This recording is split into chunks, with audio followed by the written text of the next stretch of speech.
Okay, good evening, everyone. Good evening, everyone. We're going to go ahead and start the board meeting. I will call this meeting to order. I will have the young gentleman, Lindell Joseph from Powell Charter Academy, San Bernardino, come up to the microphone and to do the pledge.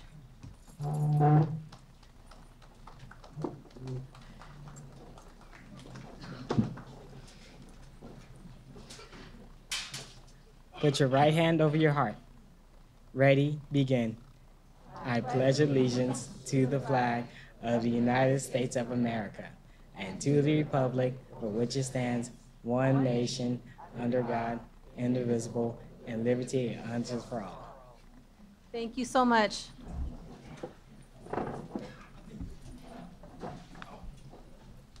Okay, moving along to adoption of agenda. Before I call the motion to order,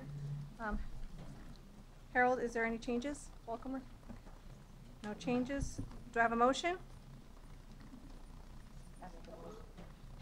Second. Okay. Let's go ahead and call for the vote. All those in favor say aye. All those opposed say nay. Okay, motion carries. 1.4, inspirational message. Dr. Wyatt.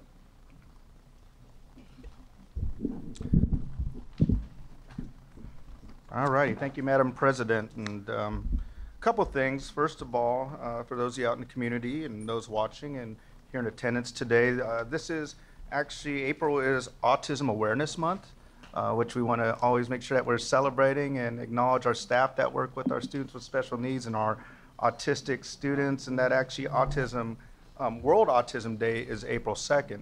And just a couple little facts about autism, and I brought Executive Cabinet and board members a little handout info sheet that you have in front of you. And just to give us an idea with how many students we're working with and the trend in our state, autism from 2010 to 2016 has nearly doubled in regards to the number of students identified with autism. So obviously we're seeing a major increase in our population. Approximately 110,486 students qualify under autism as either a primary or secondary disability, which is a 14.65%. And just so you know, autism has raised to number 3 on the list for primary disability of students at 13.86, only second behind specific learning disability and speech and language. So if we look at the trend that's happening with autism right now, it's obvious that it's continuing to grow. So I think autism awareness is extremely important, working with students and adults with autism. And we have a little short video to show that is, just a little bit of inspiring and about hope as well. And then I do have a little bit of a data sheet for facts on how many students we have in our district with autism as well. So if we could roll the video, that'd be great.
All righty, Madam President, thank you. And as I was talking with some staff earlier, just acts of kindness and acts of love go a long way. So again, you know, happy Autism Month, and to our staff that work out there with our kids that are autistic, thank you, and we appreciate you. Thank you, Dr. Wyatt. That was a beautiful video and an inspiring message. Thank you so much for sharing that. We're going to go ahead and go to 2.0 Special Presentation Award for Bravery and Courage. At this time, the Board of Education would like to present North Park. Okay, we're going to put this, we're going to go straight. We're going to move this right behind 2.2. Let's go with 2.2, Recognition of Williams Syndrome Awareness Month. Dr. Wyatt, could you please read this one? 2.2.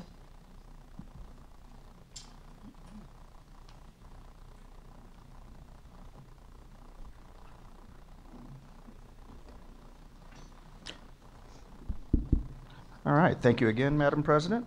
Just had to put on my glasses. All right, recognition of Williams Syndrome Awareness Month. Whereas May is Williams Syndrome Awareness Month, a time dedicated to raising awareness about the rare genetic condition that afflicts an estimated 20 to 30,000 people in the United States. And whereas North Park Elementary student Jonathan Martinez, who tragically passed away on April 10th, 2017, was born with Williams syndrome, which is characterized by cardiovascular disease, developmental delays, learning disabilities, and lifelong medical problems. And whereas the Williams Syndrome Association has been working since 1982 to increase international awareness and bring valuable resources to families touched by the disorder. Therefore, be it resolved that the Board of Education of the San Bernardino City Unified School District does take this opportunity to honor the memory of third grade student Jonathan Martinez by declaring May 2018 as Williams Syndrome Awareness Month, and encourages all the students of the district to take this opportunity to express their heartfelt appreciation for Jonathan and to honor his legacy as a happy child who was social, friendly, and endearing. So moved. Okay, any discussion? Let's go ahead and call for the vote. All those in favor say aye. Aye. All those opposed say nay. Okay, motion carries. Let's go to 2.3, Mr. Tillman. Recognition of Asian Pacific American Heritage Month. Madam President, my pleasure. Recognition of Asian Pacific American Heritage Month. Whereas during the month of May, the San Bernardino City Unified School District joins others in California and the nation in celebrating the contributions of Asian Pacific Americans. And whereas this observance allows us to consider the valuable contributions of Asian Pacific Americans to the growth and development of our great state and nation. And whereas the San Bernardino City Unified School District has a responsibility in promoting the knowledge and understanding that can be gained by all, regardless of race, through appropriate ceremonies and activities celebrating Asian Pacific American heritage. Therefore, be it resolved that the Board of Education of the San Bernardino City Unified School District declares May 2018 Asian Pacific American Heritage Month. So moved. Okay, let's call for the vote. All those in favor say aye. Aye. All those opposed say nay. Okay, motion carries. 2.4, Recognition of Labor History Month. Dr. Hill? Thank you, Madam President. 2.4, Recognition of Labor History Month. Whereas May is the month in which California and the United States celebrate the rich labor history that has shaped our nation's history. And whereas the San Bernardino City Unified School District, through its community engagement plan and linked learning efforts, hopes to strengthen the region's labor force and the economic vitality of the San Bernardino and Highland community by ensuring that its students graduate from high school prepared to enter college or careers. And whereas as we honor our workers this month, we especially recognize the hard work and dedication of those who hold our children's future in their hands, our educators, both certificated and classified. Therefore, be it resolved that the Board of Education of the San Bernardino City Unified School District commemorates May 2018 as Labor History Month and encourages all the schools in the district to participate in activities that acknowledge the key role that the labor movement has played in shaping our country. So moved. Second. Okay, I'm going to go ahead and call for the vote. All those in favor say aye. Aye. Aye. All those opposed say nay. Motion carries. 2.5, resolution in recognition of Mendez versus Westminster Day. Dr. Flores, could you please read this? Oh, there it is. Before I read this, I think the board and the community should know that in San Bernardino, there was a landmark case called Lopez versus Sicombe. And that was the precedent state that desegregated the use of recreational parks. Prior to that, African Americans and Mexicans were not allowed to use the facilities. And Attorney Marcus led that case, and it set the precedent for Mendez versus Westminster. And Mendez Westminster set the precedent and was used for the Supreme Court case of Brown versus the school board. So we don't know the history of how we played a hand in it, and so it's very significant that we are part of that history. And it's now written, but it's kind of hidden away. So it's an honor and a pleasure to read the resolution in recognition of Mendez versus Westminster Day. Whereas the landmark Orange County court case, Mendez versus Westminster, desegregated California public schools years before the Supreme Court, Brown versus Board of Education. Whereas Sylvia Mendez was a child when she was turned away from a Westminster school designated for white children, leading her parents, Gonzalo and Felicitas Mendez, to challenge the practice of school segregation in the United States District Court for the Central District of California. And whereas in its April 14th, 1947 ruling, the United States Courts of Appeal for the Ninth Circuit held that the forced segregation of Mexican American students into separate Mexican schools was unconstitutional and unlawful. Whereas Mendez versus Westminster represents one of the growing efforts of Mexican Americans in the 20th century to cast off systematic prejudice, confront issues of race, class, and citizenship. And the case also has historical importance because it underscored that the struggle for civil rights in America crossed regional, racial, and ethnic lines. Therefore, be it resolved that the Board of Education of the San Bernardino City Unified School District declares April 14th, 2018 as the Mendez versus Westminster Day and encourages schools throughout the district to participate in programs and activities that help raise awareness about the significance of this landmark court ruling. So moved. Second. Okay, let's go ahead and call for the vote. All those in favor say aye. Aye. All those opposed say nay. Motion carries. 2.6, resolution in support of AB 2635. Ms. Rogers, could you please read? Thank you. And I would like to also add, I'm just so grateful for the district moving forward as we see opportunities to receive additional funds for our at-risk students in order to make sure that they have the interventions that we need to provide for them. Whereas the local control formula funding, LCFF, supplemental grants provision of the laws provides funding for the following student groups: English learners, low-income students, and foster and homeless youth. And whereas supplemental grants were designed to provide extra funding for high-needs students for whom the cost of education is higher, and whereas approximately 90,000, 26% African-American students are ineligible for LCFF supplements, despite African-American students being the lowest performing subgroups of students not supported by supplemental state funds, and whereas Assembly Bill 2635 would remedy this by providing additional funding to the local education agency, LEAS, to meet the educational needs of students who are not doing well, and it will require LEAs to explain plans for serving these students in the local control and accountability plan. Therefore, be it resolved that the Board of Education of the San Bernardino City Unified School District fully supports Assembly Bill 2635 and encourages Governor Jerry Brown and all California lawmakers to support it. So moved. Second. Okay, let's go ahead and call for the vote. All those in favor say aye. Aye. All those Aye. opposed say nay. Motion carries. Thank you. Let's go back to 2.0 for Special Recognition Award for Bravery and Courage. At this time, the Board of Education would like to present North Park Elementary School student Nolan Brandy with the award of Bravery and Courage. Board, please come forward. Linda Bardier. Yes.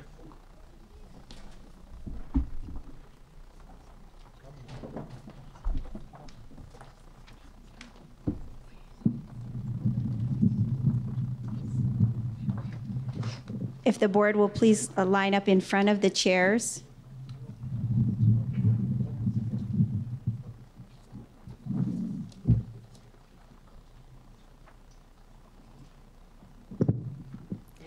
Good afternoon, ladies and gentlemen. We're glad that you've joined us as we celebrate and honor one of our very brave elementary school students.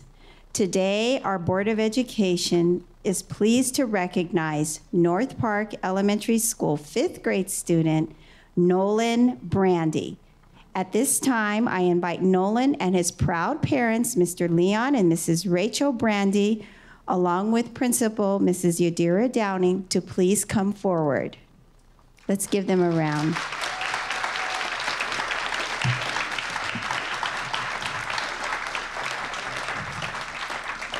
Nolan is receiving the district's award for Bravery and Courage. On April 10th, 2017, Nolan Brandy's life changed forever. But rather than focusing on that faithful day, we're going to highlight Nolan's remarkable strength and perseverance, which truly make this 10-year-old an extraordinary young man. Nolan is a dynamic child whose courage has inspired many as his school in our community and across the nation. His determination stands as a testimony to the power of love and hope. Nolan and his family are grateful for the outpouring of love and support they have received from North Park Elementary, our school district, and our San Bernardino community. A special area of Nolan's home is now affectionately known as Nolanville and holds a collection of stuffed animals that Nolan received after April 10th. Nolan, we salute your valor and determination with this award for bravery and courage. Ladies and gentlemen, let's give him another big round of applause.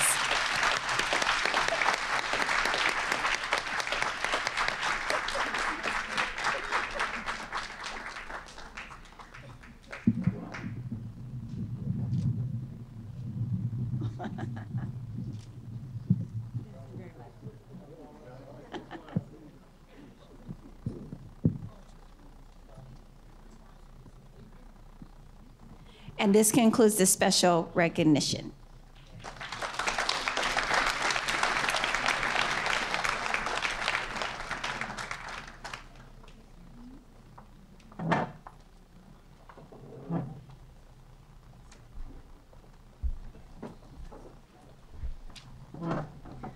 Thank you so much for joining us.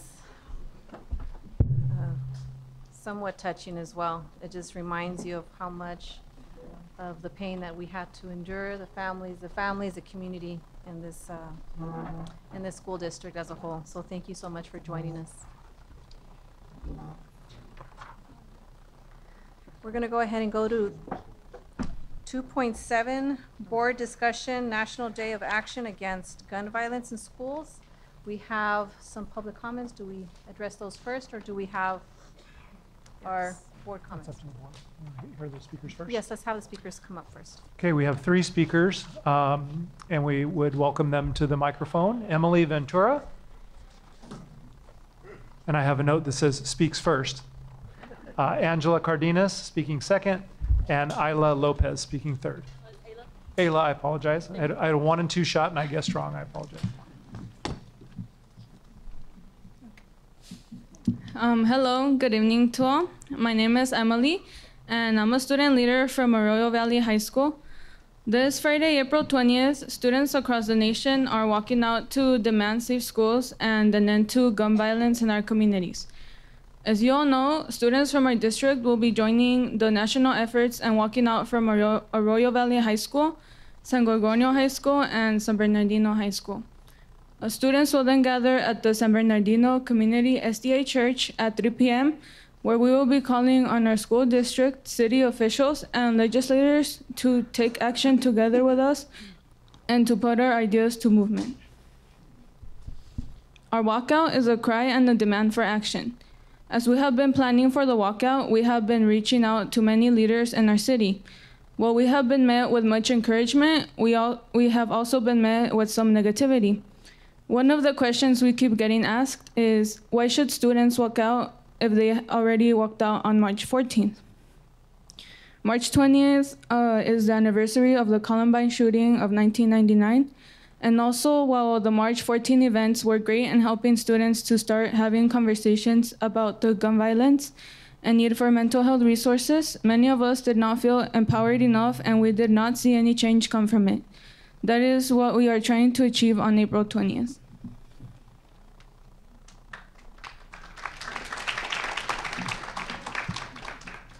Good evening to all. My name is Angela, and I am a student at Leader from San Bernardino High School.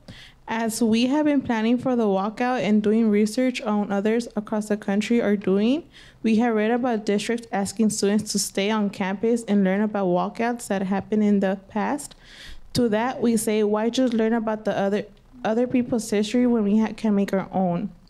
As we have been planning for the walkout and reaching out to adults at our schools, we have been met with a lot of encouragement from teachers and staff, but have also been met with negative comments from others. A comment we have been hearing is that the walkout will be a waste of our time, and some of us have been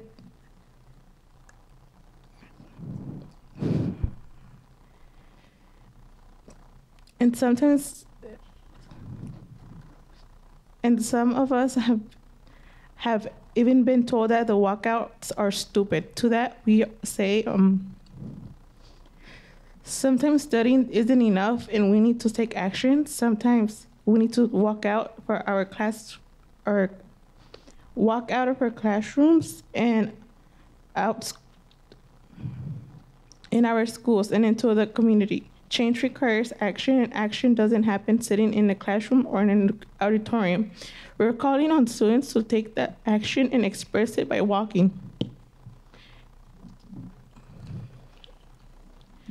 As we have been planning for the walkout, we have been met with encouragement from some elected officials, but have also been met with upsetting responses from others. Multiple elected officials have told us that they don't want to be part of it, a part of the walkout, because it can seem a negative for their image. As students, we would like to know what could possibly be negative about students demanding change and standing up for their communities, and is it more negative not to support students?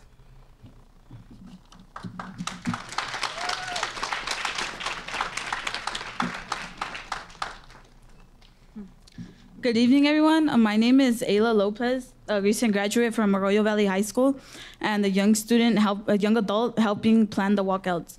3 years ago, we came to this school board meeting wearing orange jumpsuits, as you recall. I was even one of them, to put an end to the school-to-prison pipeline.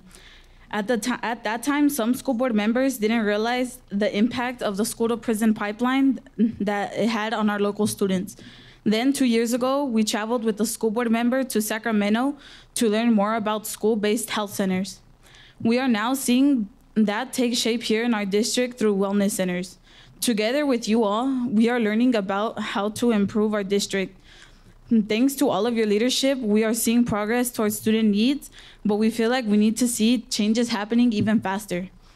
On April 20th, we are walking out to exercise our leadership and to show that all of these changes need to happen for all of our students now. We hope that together with your support, the walkouts on April 20th will be successful in allowing students to be heard and create positive change with you all for our schools and our community. Thank you.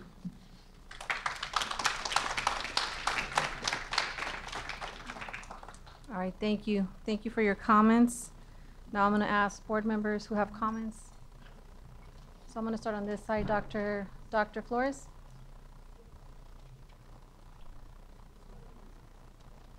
I want to thank the students for approaching us. I have experienced many walkouts and many protests as a young college student in the Bay Area. I went to school in the Bay Area in the late 60s, and we saw the power of our protesting and our walkouts. This is what we did. We organized, we mobilized, and we took action. And we met with officials, and that's how we moved and changed for the better of everybody. I recall marching for farm workers' labor rights. I am the daughter and granddaughter of Mexican immigrants that worked in the fields. I was alongside my mom picking grapes at age 6. We earned 4 cents a tray.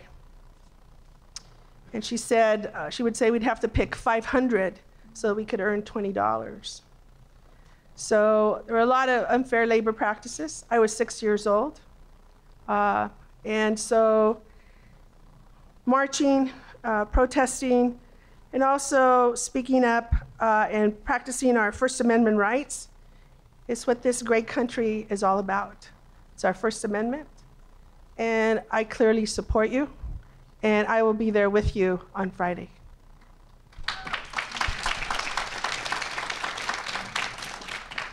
Dr. Hill? Thank you. And I just wanted to say thanks to those who made the presentation. I'll just give you a little history of my background. In 1957, wasn't involved in a walkout, but I was involved in a protest.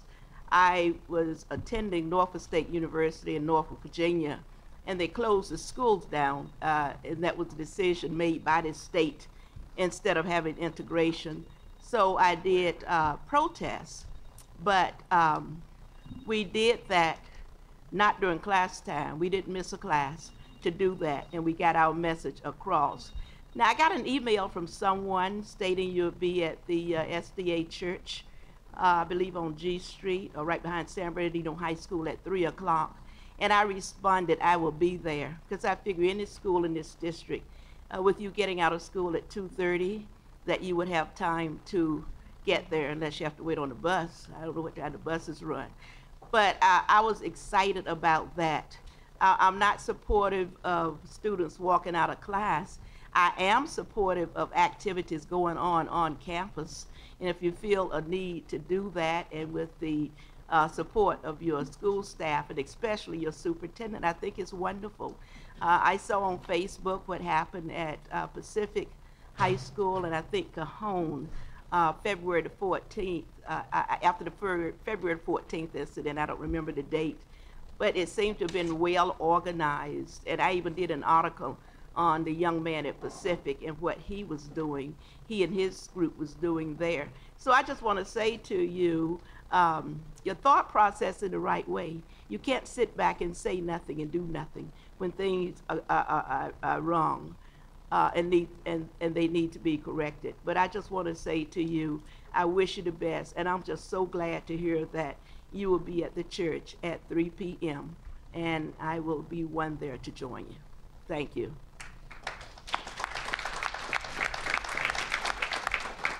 Thank you, Dr. Hill. Mr. Gallo? Yes, thank you, Madam President. I come from a different perspective. I'm a United States military officer. I went to military academy, and I was part of Special Forces crews, and I participated in that to protect the decisions and rights and freedoms that we have in this country. And I want to applaud our young people for coming up, having the courage to stand up in front of this microphone and, in fact, espouse the positions that they were doing, including a walkout and whatever you feel in your heart is the best way to see some level of change enacted. And I really encourage you for that level of bravery and courage. And And again, I'm not a big walkout fan or, just abandon school or whatever. Look, because I think that's your pathway to prosperity. However, I think you shouldn't just sit back and let other people tell you how you should think and feel. This is our country. It's all of your country. It's my country. It's one I defend it. And it's one that I think you, through your civic action, through your community engagement, and even through your voice stepping up to the microphone here, is your God-given right. That's the beauty of this nation. And I want to encourage each and every one of you to stand firm. Don't worry. Look, there'll always be critics. I'm telling you, there'll always be critics. You can stand firm, stand in a position. They'll criticize us up here. They'll criticize everything. You know what? Don't worry about it, because your voice matters. And don't stand up there and think that everybody's against you. And maybe sometimes you'll feel like they are. But you know what? That's even more courageous, is when you get up there in the face of adversity and you speak your mind and you're willing to stand your ground and defend your position and then take real action. I'd suggest that it goes beyond just a school walkout to demonstrate your dissatisfaction. I'd say let's figure out some tangible ways and tangible action that we can truly create a safe environment in our schools, to see that gun violence is reduced, to see that we love each other and care for each other, reduce bullying. And by the way, we're it. That means it starts with us, right? So I just want to encourage each and every one of you young people, and thank you very much for standing up for this great country and for your rights that you have in this great country. Thank you. Thank you. Thank you, Mr. Gallo. Ms. Rogers? Did you want to go, Danny? I'll go. Go ahead. Yeah, I'm the one who spoke with Dr. Marsden and made sure we had this item agendized for today to have the open discussion. I know I was invited to be a speaker and be placed on a flyer endorsing the event. And we had the march on March the 14th. A number of board members met and spoke with the superintendent and made sure, our goal was to make sure if students walked out that we would do everything in our powers to make sure they were safe. And we've always done that. Not to in any way try to impede students making a statement. And my goal was the same in this respect. But the issue I had was when I asked the person who called me, what time are the students going to walk out? They didn't know the exact time. It was started at 11 o'clock, and they said maybe it's at 1 o'clock. And so as a board member, my responsibility is not only to the students, but also to the parents. And I didn't want to give the parents the impression that me as a board member said it's okay for students to decide that they're going to walk out, and the parents not knowing they're going to walk out, and a kid, and at what grade level do they stop walking out? Is it going to be middle schools, the high schools, the elementary schools? And if a student were to get hurt and they had the impression that Mr. Tillman said it's okay to walk out without supervision, then I didn't want to be in that predicament. It's our responsibility as board members to ensure the safety of students. Now, if students decide to walk out to make the statement, then the board and the district are going to be there to make sure that we provide whatever safety is possible. And I'm a upfront guy, so I want to be open and honest. That's what my role is. And I'll be there at the Seventh-day Adventist event if I'm asked to speak. I do think that on March the 14th, it would have been better for students to express themselves and walk out the way they wanted to. I had a concern, and some of the other board members, that I didn't think it would be a good thing if the district and staff co-opted that event and controlled it too much. Because if you're really protesting, you can't protest if everybody's telling you how to do it. So I understand that. But from a board member's perspective, there's no way that I can say that I'm encouraging people to walk out. But I will say, as a board member, we're going to do everything possible to ensure that you guys are safe. And I definitely understand the issue, and I support your issue 100%. If I were in high school, I'd be one of the ones walking out. I protested my whole life in a number of marches. That was the role I was playing there. As a board member, I'm playing a different role now, and that's the reason. But in no way would I say it was stupid or dumb or didn't make sense. Those words didn't come from me. My only concern was that I have a level of responsibility as a board member that I have to adhere to. Thank you. All right, thank you, Mr. Tillman. Ms. Rogers?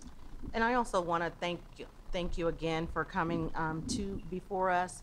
I know that I met with you all, and you came from this small version to where you are.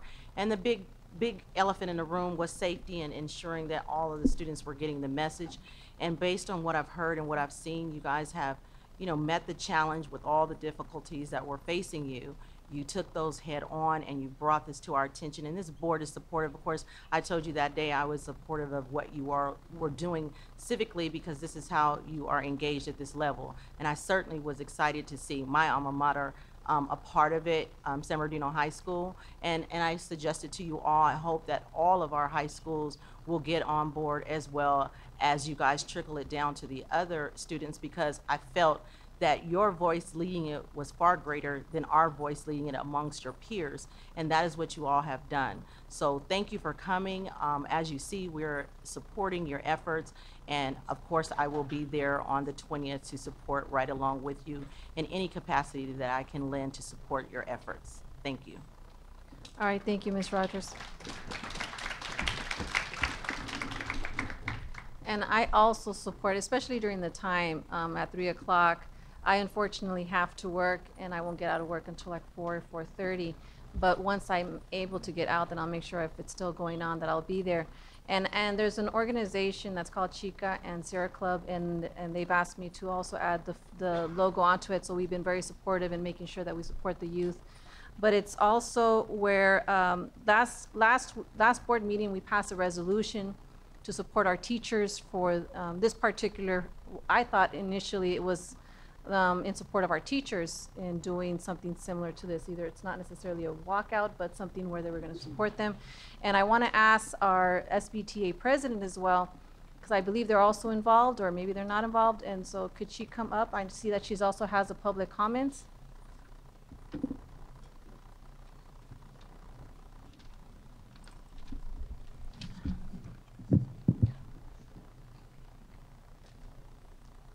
Good evening, members of the board, Superintendent Volkemer, and cabinet members, President Medina, Vice President Rogers. I'm Ashley Vitas Alcala, President of the San Bernardino Teachers Association.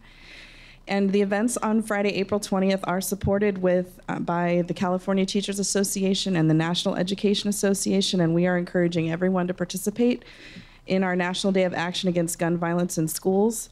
We're joining more than 2,500 actions nationwide on this 19th anniversary of the Columbine tragedy. And in SBTA, we support the commitment by CTA and NEA on April 20th, calling for common sense gun reform and marking the 19th year since the Columbine tragedy. This is also the third national mobilization since the mass shooting at Marjorie Stoneman Douglas High in Parkland, Florida in February. I want to point out that this effort recognizes that in 19 years since Columbine, more than 187,000 students, many in our own community here in San Bernardino, have been exposed to gun violence in their community and also in their schools, and millions more in their communities, particularly in communities of color or where there's a lot of poverty. Inspired by our courageous young people in Parkland, Florida, these students that you just saw speak are also inspired here in San Bernardino to act, and they have planned their event for Friday afternoon, and we're encouraging our teachers to participate and to support their students to say no more to gun violence in our community and in our schools. So we would ask that you help support us in our efforts to our teachers and our students so that we can have safe schools and communities, and stand with us on April 20th. And we'll be wearing these stickers Friday, and we encourage everybody to wear orange. And I have some that I'll leave with you, board members, later. I'm not sure if you had any other questions for me or. did you, Dr. White, did you still have a comment? I don't have any particular comment or question for Ashley, but thank you though for being up here, because I think it's important that one, we have the total support from all of our staff and our school board. But to go back to our young ladies that came up, and you know, I will echo a lot of the things that my colleagues have said up here. But you know, having a voice and the courage to one, to step up, but to also to take action against gun violence is commendable at the highest level. With what our country's experiencing, and really what our city has already experienced in the last couple of years. I mean, it's something that for many of us, and many of us in this room, it's going to leave a scar on our soul forever. And so to me, it's like, what more can we do to take action to ensure such another tragedy doesn't happen, not just in our city, but across our nation? And you know, I absolutely agree with our students and our staff with a peaceful day of action, but also, you know, to have a purpose and a goal. You know, it's one thing to act, but to also have a plan on encouraging and motivating and holding our state legislators, as well as us as a school board, accountable for making change happen, for creating policies and laws, and providing funding that we need so desperately to address issues that we already know are there in regards to mental illness and trauma-informed care. So, you know, when we do this and when we do have a peaceful protest, to have a goal in mind that, you know, what is the outcome that we're looking for? What is the action that our state legislators are going to take? And, you know, how are we going to take this to scale, not just in our city, but in our state and our nation? So, thank you. Dr. Hill? I mean, Dr. Flores, I'm sorry. I just wanted to commend Ashley for coming forward. As teachers, as staff, as parents and community members, and we as elected officials have a responsibility to support the students, like Dr. White just said, to support our staff, to support everyone in our community. And as Dr. White said, and the rest of my colleagues have, we have experienced, you know, gun violence. We experience it every day. We as a community can stand up together, and we have to unite and be together and support each other. And you have seen, I mean, you have seen how I am very encouraged by the youth in this country,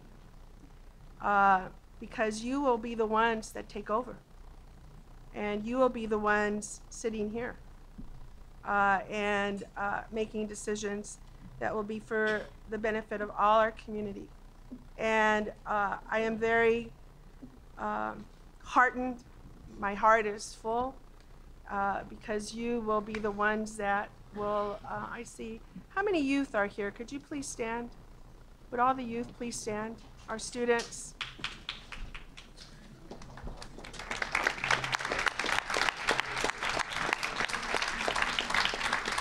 And thank you for standing. It's so important to exercise, like Mr. Gallo said, our First Amendment rights. We live in a democracy. If we don't use our rights, they will be taken away. And so we need to be vigilant of those rights and move forward and create unity. We did it. We've done it in many instances with labor. We've done it with segregation. We've done it through civil rights, women's rights, workers' rights, student rights. And we need to continue that tradition. So thank you so much, and thank you, Madam President. All right, thank you. All right, thank you. And I also wanted to mention that I went on that trip to Sacramento with many of the young women from ICUC, and it was in a powerful convention or an event that talked about wellness center as well. And so since then, it's been a slow process, but we're planning for next year to have 8 wellness centers at our school sites.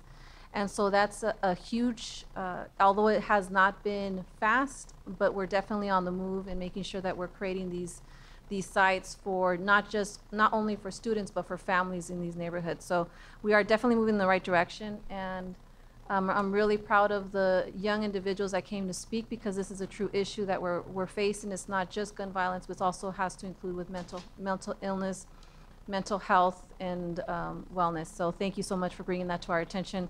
And I know that this board is very supportive of the walkout on April the 20th. So thank you so much. Any further questions? Yes. Hi. Okay. I just wanted to say that on the note of like wellness centers, I've actually gone to use the one that's been implemented in Cajon High School, and I find it very helpful. But not just myself, I've seen more students become aware of it, and more students actually use it. So shout out to Miss Jess in room C36. Very good. I'm really glad it exists now. I wish it would have been there since freshman year, but it's pretty helpful. And thank you. And she's a board member, Danielle Quesada. I didn't mention your name. Thank you so much for letting us know on that. Any other board comments?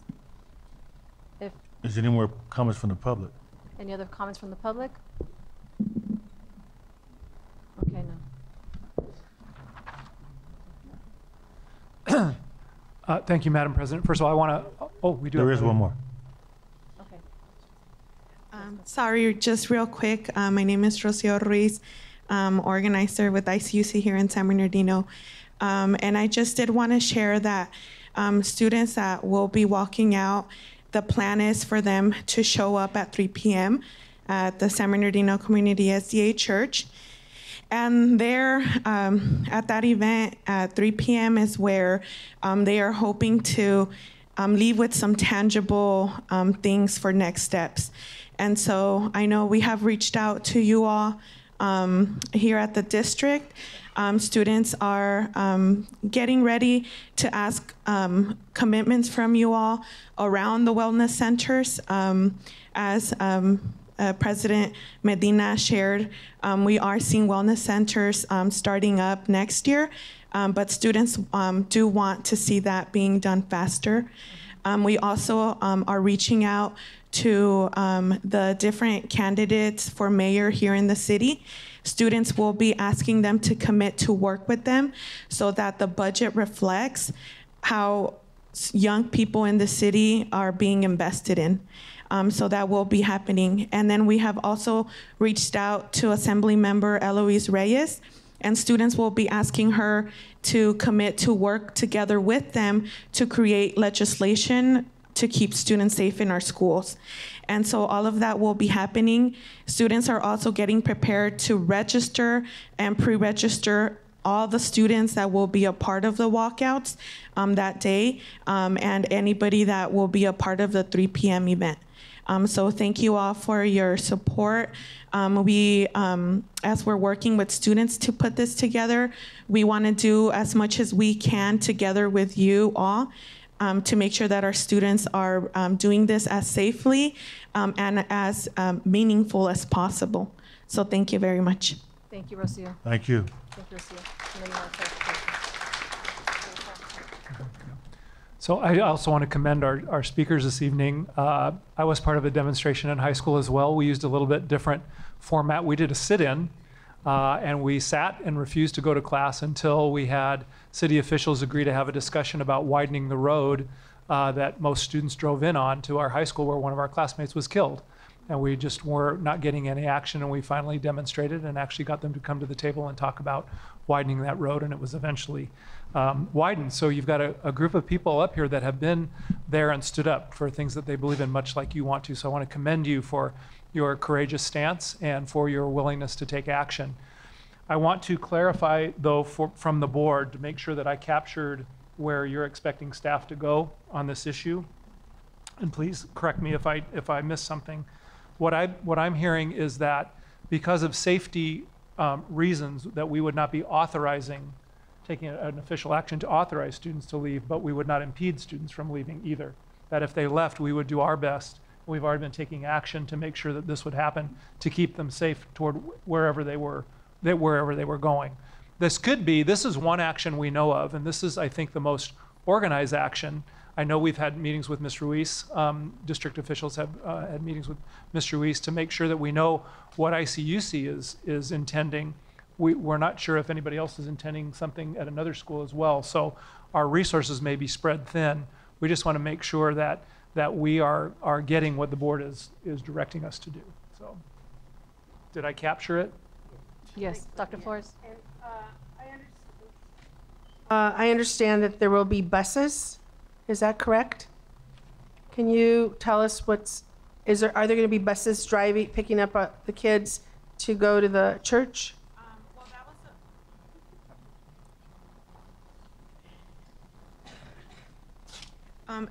That is one of the conversations that we have been having with some of the district officials about providing buses.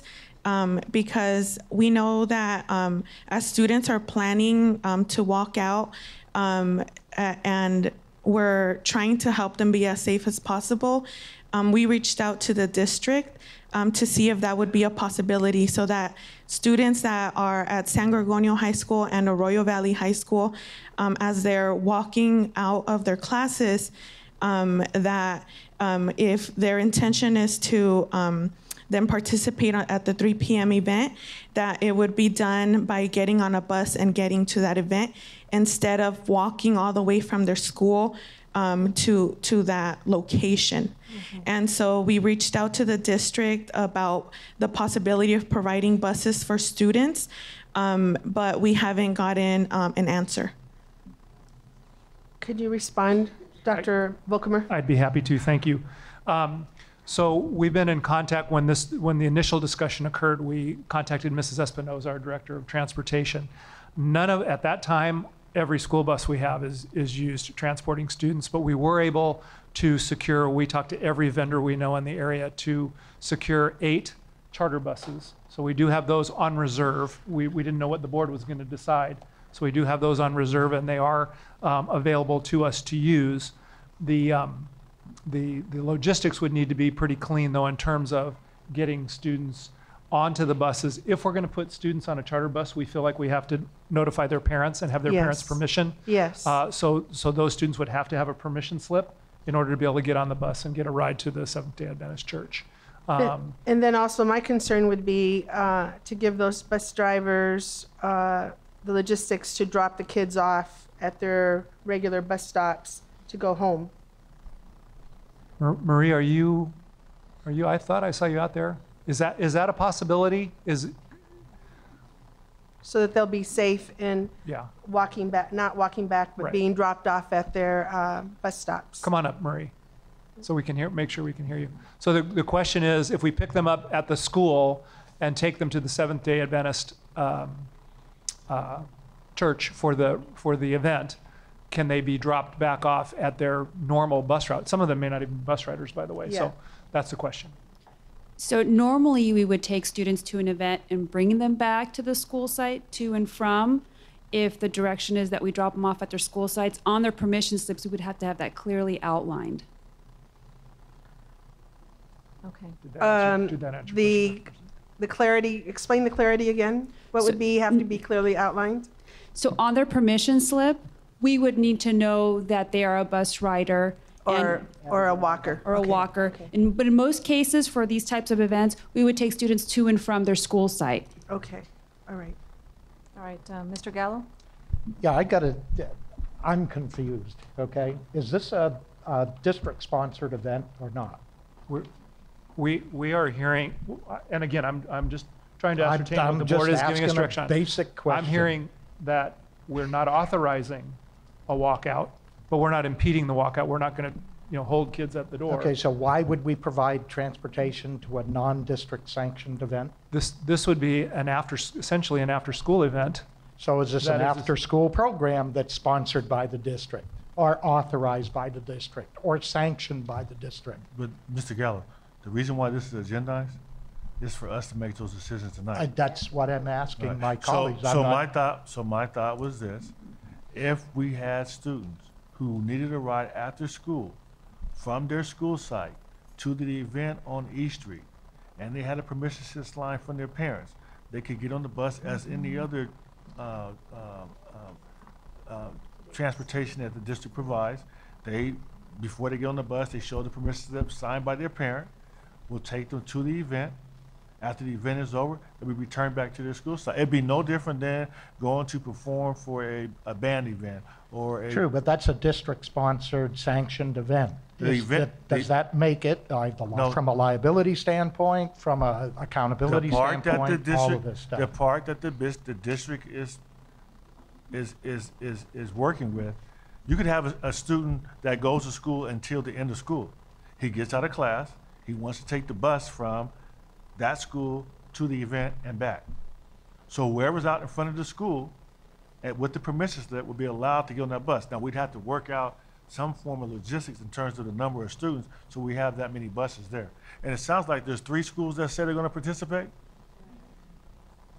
Right, but what you. I may be missing the point again. No, because I would not normally think that we would provide transportation to a non-district sanctioned / sponsored event or activity.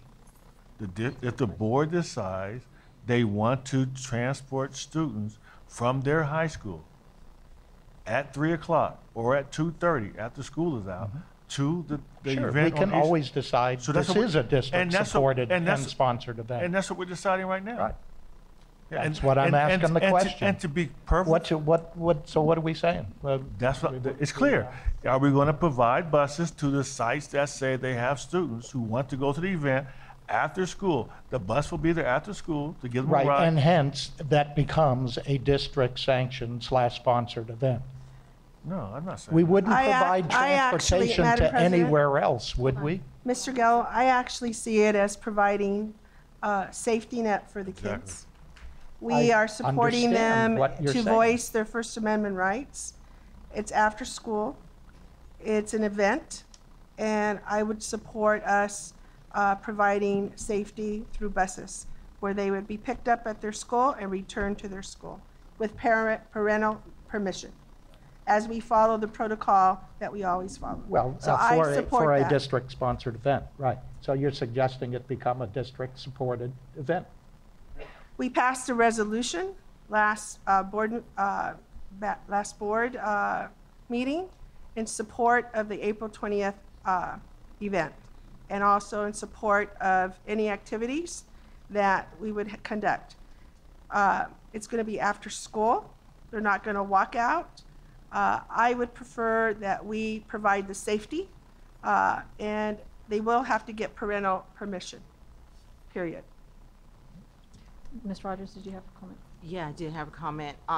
In reference to, because I know this question did come up, and earlier when I made my comments, I know we do have 3 high schools that are involved in leading this effort, but certainly we have other students that are aware, and I think even earlier when Mr. Tillman made reference to some of the concerns he had, which I shared, at what level does it stop? And so we're looking at, if I'm correct, today is the 17th, we're looking at 3 days to try to, put this all together and be able to answer the question to parents that also may have some concerns as well. So I'm just saying to the board, I don't know how quickly we can make a decision within 3 days too. And also, I do want clarity from the district on what the district's stance is going to say, whether this is funded or whether this is a district sponsored, or whatever that verbiage is, that we have some clarification on it, so we're not, if something does arise, which is what our #1 concerns were, safety things, we have to think about that. And even when I talked to the students, we really had a deep, long conversation about safety, and of course it is. But then I also, as I shared with the students, that those students that I spoke to, I also was considering all of our students. So on tomorrow, I don't know what phone calls we may get. How do we extend it out, and how far can we go? Because again, this is not just for a few. We want all of our students engaged. So again, that would be my comments to the board. Where do we stand? What are we doing? And then also, we are looking at all of our students being engaged civically in this effort. This is a national effort, not just, a very, very small effort. So these are Okay. things we need to discuss. Now, I have a question. How were the 3 schools selected? And why were the other ones also in the conversation? Are the school sites on the conversation as well? Hi. So yeah, those 3 schools were selected because that's where we had students come to us and ask for our help to organize.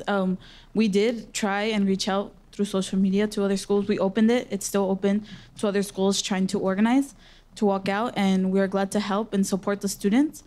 But we didn't intentionally go and choose those 3 schools and leave the others out. Oh, okay, okay.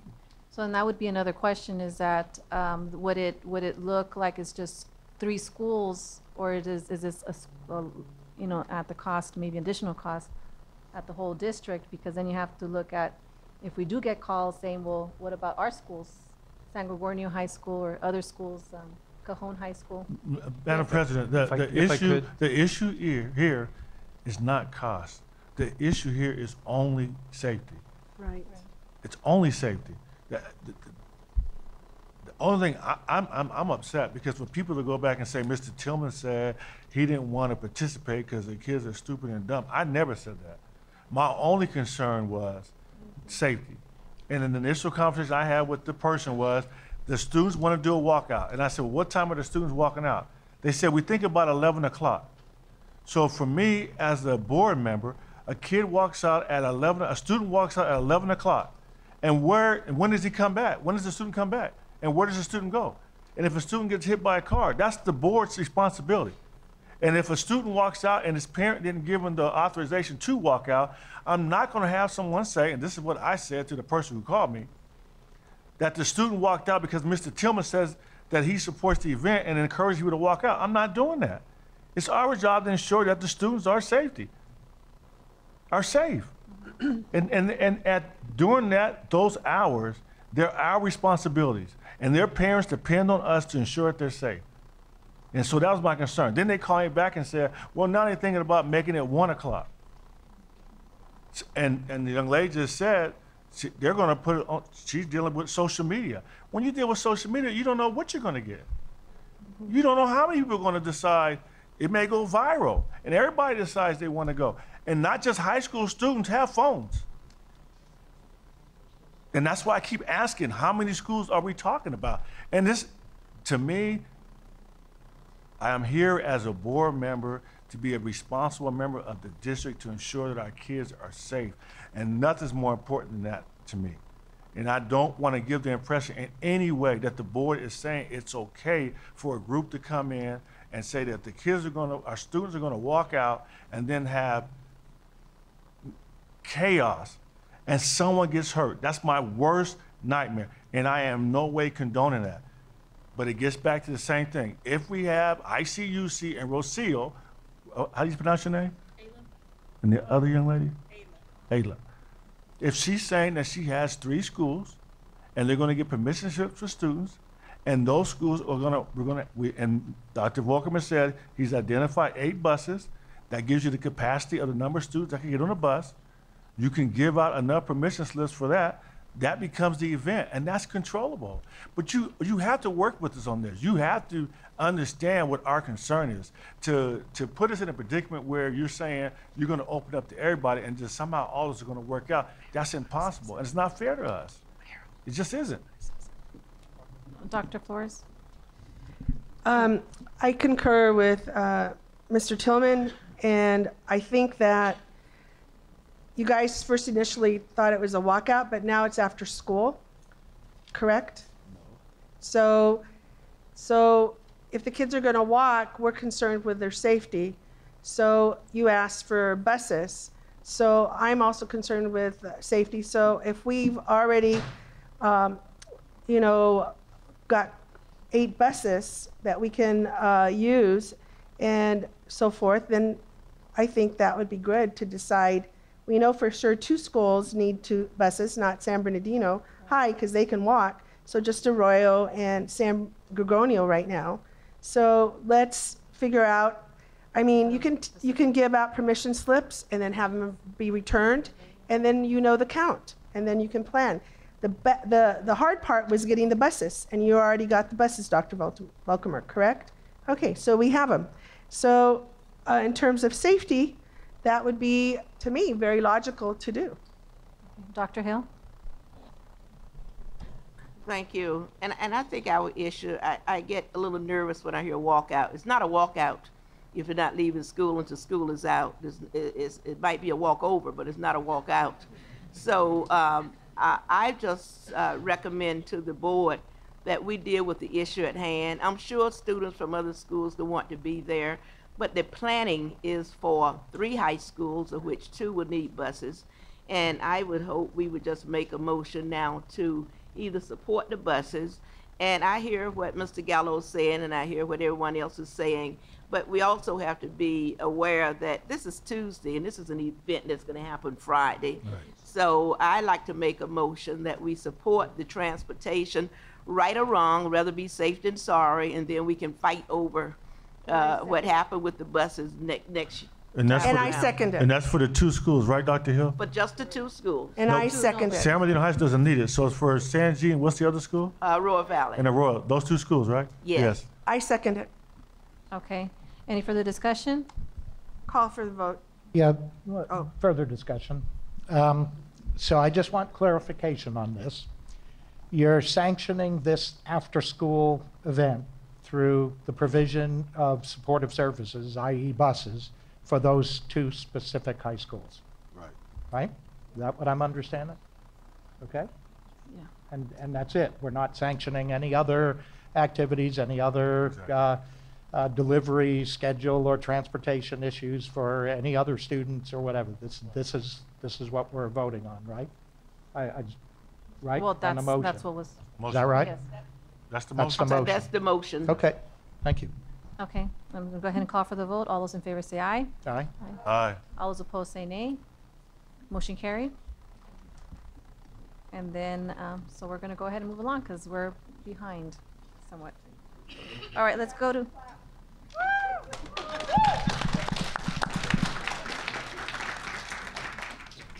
Okay, 3.0, 3.1, Innovation Grant Awards. Dr. Volkemer? Thank you, Madam President. Board, I'm going to take you back to our mission statement that talks about the district being the leading expert in human learning. And what that requires is that we're always trying, we're always endeavoring to get better. And one of the ways that you help us do this is by putting dollars behind that through your LCAP Innovation Grant money. This is the 4th year, I believe, the first 3 years of the first round of LCAP, and this is the first year of the second 3-year LCAP. This is where we get a chance to do some really unique things, and you put your dollars behind them, and we thank you for that. Ginger Ontiveros, our Executive Director of Community Engagement, has done a fabulous job of really fine-tuning this process and moving it forward, and so we're going to turn it over to her, and I'll let her share some really good news with you. Thank you, Ginger. Thank you. Good evening, President Medina, members of the board, Dr. Volkemer, cabinet, and guests in the audience. Tonight, I have the exciting opportunity to talk with you about innovation and the ways in which your support through the board innovation grants are inspiring it across the district. Next slide, please. So tonight's presentation includes 2 parts. First, we're going to look back at the grants that you've awarded in the past and learn about the impact that you've already made. Then we're going to present a new round of innovation grant recipients. The Board Innovation Grant Program is built into our local control and accountability plan and funded through the district's LCAP dollars. When we're done tonight, you will have mobilized a total of nearly $4 million in the name of innovation. $1.5 million was awarded in 2015, nearly $1 million in 2016, and tonight you'll award another $1.5 million. Because of the renewal of our of our LCAP plan last year, tonight we're going to award 2 years of budget for LCAP, from the LCAP dollars. $750,000 is coming from this year's LCAP budget, and another $750,000 will come from the 2018-19 LCAP budget. Next slide. As a reminder, innovation grants fund projects that are innovative and essential to student learning. They also fund projects that meet the goals of our community engagement plan, which is aligned with our LCAP goals. As you know, the community engagement plan has 9 strategies, and our recipients have been required to demonstrate how their projects applied to at least one of these strategies. Next slide. And your investments are paying off. Across the district, your 47 previous awards have engaged more than 12,850 students and parents, and these engagements are moving dials for the district. For example, at North Verdamont Elementary School, Barbara Dawson and Danielle Crawford have improved kindergarten through 2nd grade reading levels with their reading and technology program. Longitudinally, 70% of the kids engaged in this program in kindergarten could read at grade level. At 1st grade, that went up to 83% for those kids. So their project is making an impact. At Shandon Hills Middle School, Pedro Sainz is growing math skills with his Math Learning Academy initiative. Through this project, Mr. Sainz introduced an adaptive learning program called Think Through Math to his 8th grade students and increased their performance in 100% of his classes. At Kimbark Elementary School, Jackie Lacey used Solar Energy Project to increase student engagement, and as a result, she increased attendance for her kids as well. But you don't have to take my word for it, because tonight we have some prior recipients here to tell you about their own successes. First, next slide, I'd like to introduce Maria Martinez. She's at George Brown Elementary School, where you awarded $100,000 for a stream makerspace, and she's gonna come forward now to tell you about her project. Maria.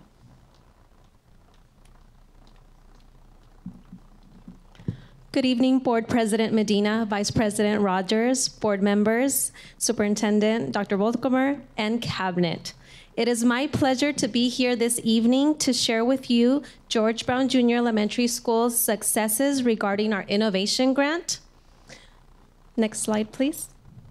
As you know, Brown Elementary received $100,000 to establish our Stream Makerspace Lab, and we chose this innovation to give students their own space to experiment and find out how things work as a way to enhance their learning. Next slide, please.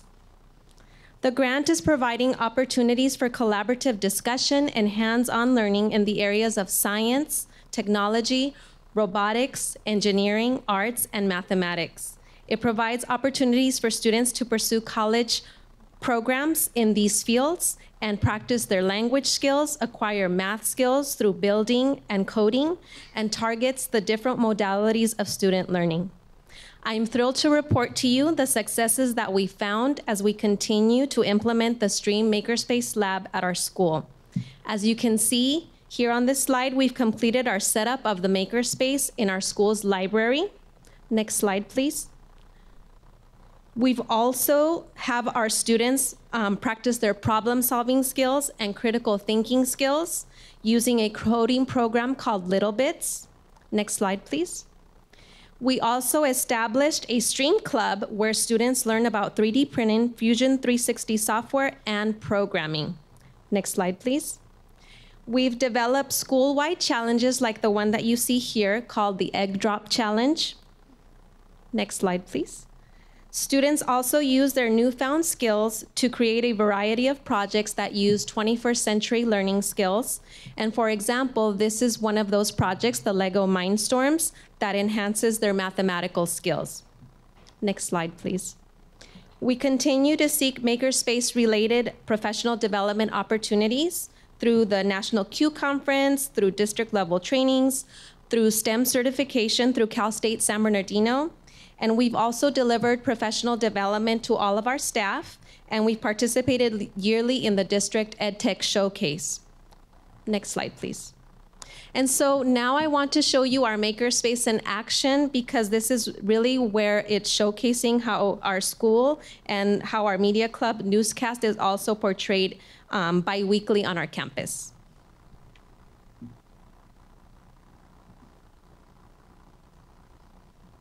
You can play the video.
Next slide, please. Thank you so much for giving me this opportunity to present to you Brown Elementary's Makerspace Lab.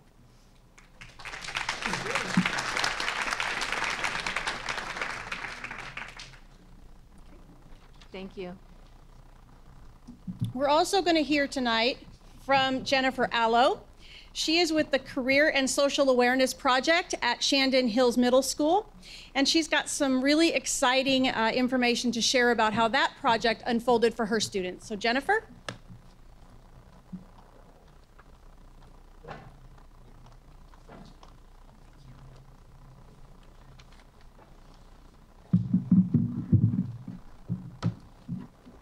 Good evening. I'm excited to be here tonight.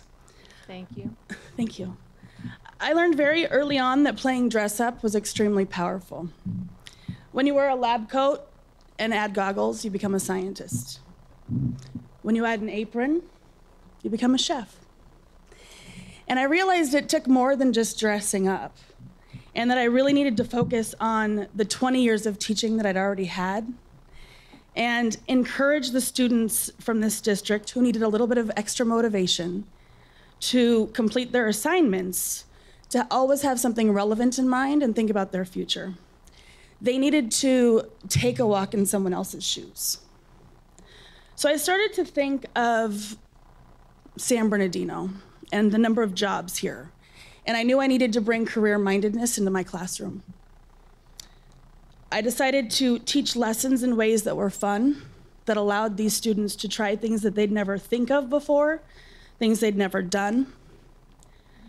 And I then thought again about those career opportunities in the Inland Empire. And piquing my students' interest needed a little bit more than just teaching. So I thought about some components that needed to take part in the teaching process. And I knew that number one, I needed to have career speakers brought into my classroom, people who were experts in their field, people who loved their jobs, to show these students that that could be them someday. The second thing I brought in were inspirational lessons and incentives that went along with every activity that I taught them. I took them on field trips to support the standards and focus on their careers. I knew that community engagement was huge, and I needed to have stakeholders throughout the community and surrounding Inland Empire. And with my innovation grant, I was able to build career-minded classrooms. I brought in those guest speakers. I took those field trips. A number of pathways have been encountered, and I gave my students a career test focused on their interest. I began with a health and wellness event where I had a representative from a company called Body Metrics come and talk about BMI, taught about the importance of exercise and healthy eating. We had a cooking demonstration, and a local nutritionist came and discussed nutrition. I took my students to a farm, locally Green Spot Farms in Mentone, and they got to act as farmers, act as horticulturists, act as beekeepers, and participated in activities on the farm. It was interesting for them to see where their food came from. Next, I brought in professionals from Caltrans, and we discussed the great numbers of careers in this agency. And we were excited to learn that they train rock climbers, they train scuba divers to be part of their Caltrans community. And it's unbelievable how many jobs are in that area alone. I encouraged medical students from Loma Linda University to come and present about their careers in the health field. We analyzed all of the body systems. They especially loved the skeletal system. And my students were able to learn through actually looking at real x-rays. They looked at tiny human body models. We were able to calculate heart rate. They all used stethoscopes. We also viewed x-rays of teeth and had a local hygienist come in and talk about the importance of dental care. The police department had representatives who came, and we talked about the police academy as well as day-to-day duties of police officers. Students participated in archaeological digs and acted as archaeologists and anthropologists. They built microscopes and solar robots. one of my students who came into my class thinking he was dumb. He was an English language learner. He was a special ed student, ended up being the person who went around to every student who needed guidance with their solar robot and helped connect that together. And I believe that he will be an engineer one day because of that experience. We were able to go to live theater, where we enjoyed presentations from director, actors in the play, the theater's tech department, as well as the music conductor and members of the orchestra. It was neat to see the students who are in my class who play instruments actually go somewhere and see, wow, that could be me someday. They ended up acting as musicians, being able to learn to read music and play song flutes in class, and we connected it with math, quarter note, half note, whole note. We acted as artists, participating in paint night with paint supplies from the art barn.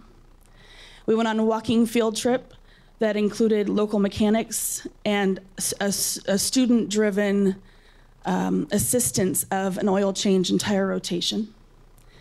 We heard finally from a financial advisor who discussed the finance industry and the importance of being financially sound and knowing that these students will be able to someday receive a paycheck from a job that they love. And I have a video that will highlight a few of those moments.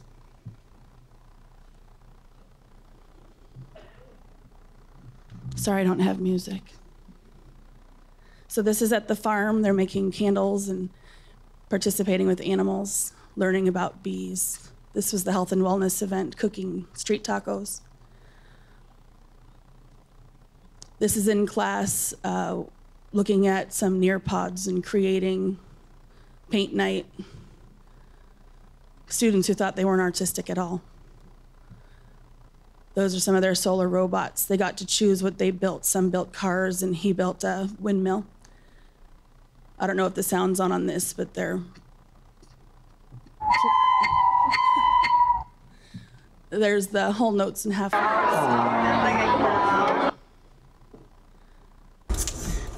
5, 4, 3, 2, 1. What are we studying? Energy! So here are all of the x-rays, some feet, hands, skulls.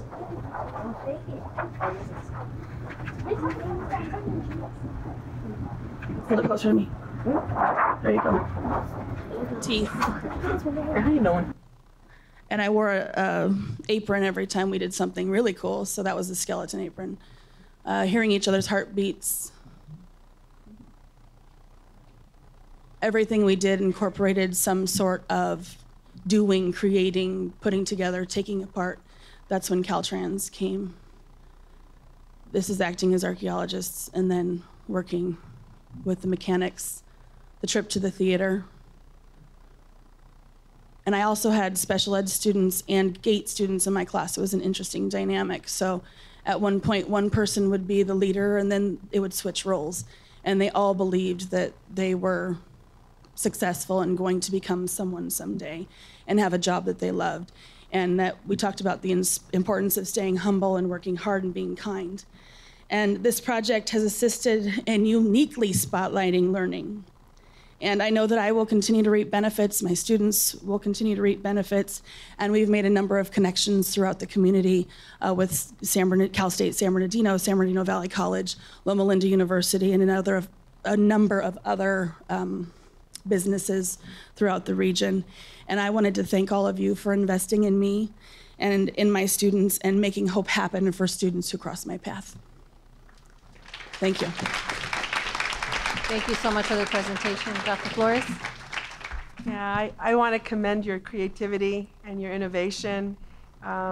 It's just fabulous. And you exhibit the leadership and the creativity of applied learning. Yes. And that's what we want to do throughout the whole district. And I could just see the kids. They were just so engaged, right? They were 100% engagement all the time. And did that inspire them and motivate them? And totally. I have students, you'd ask them, I want to become an engineer, I want to become a chef, I want to become a doctor, I'd like to become an x-ray technician. And these were names of positions and jobs that they'd never even have And dreamt of these are before. middle school kids. Middle correct? school Yeah, students, That's yes. wonderful. Yep. Commend you very much. Thank you. Keep going. Thanks.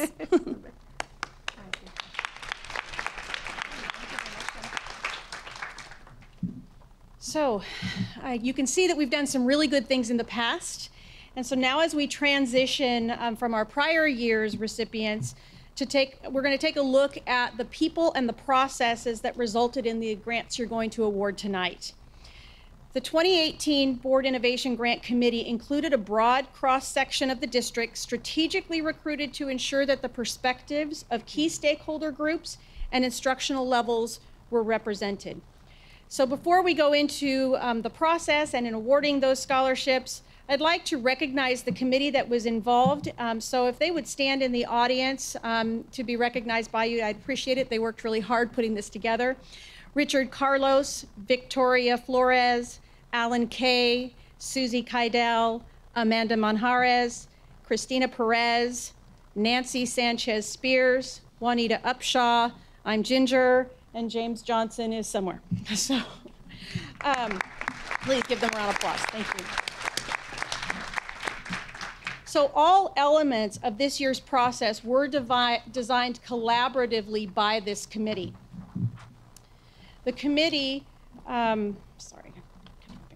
worked very deliberately to strengthen the awarding process, and as a result of their work, applicants were challenged not only to be sure that their project aligned with the community engagement plan, but also had to demonstrate potential for impacting a key performance indicator of the district.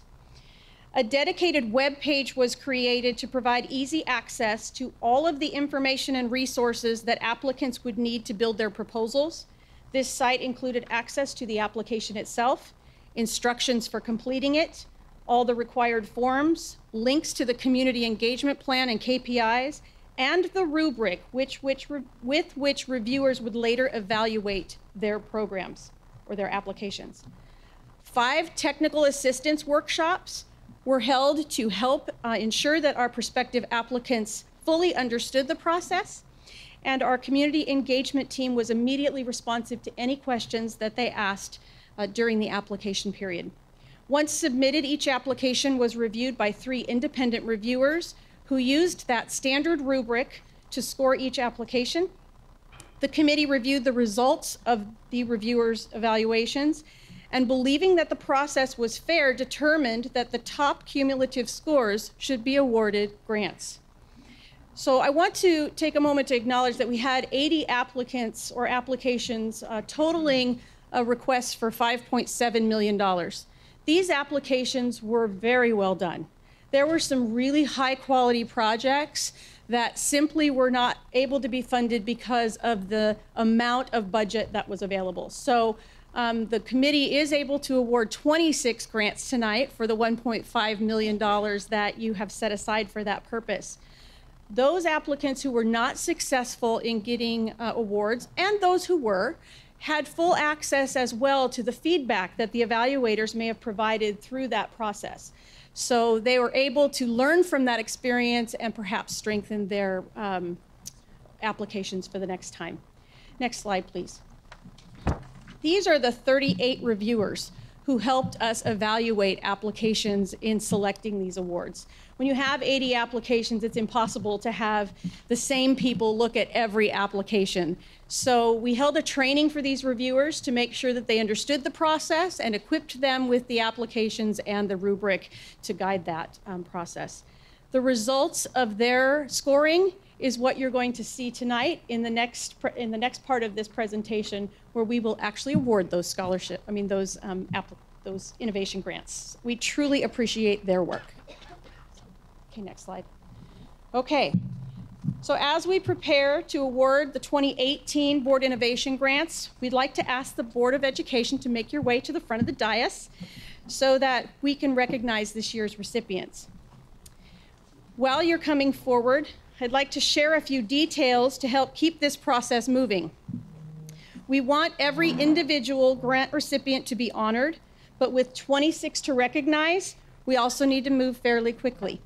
So when I call your name, please begin, in order to recognize you for your grant project, please begin to make your way forward in order to be recognized, and you're welcome to bring anyone from your group who should share in that honor.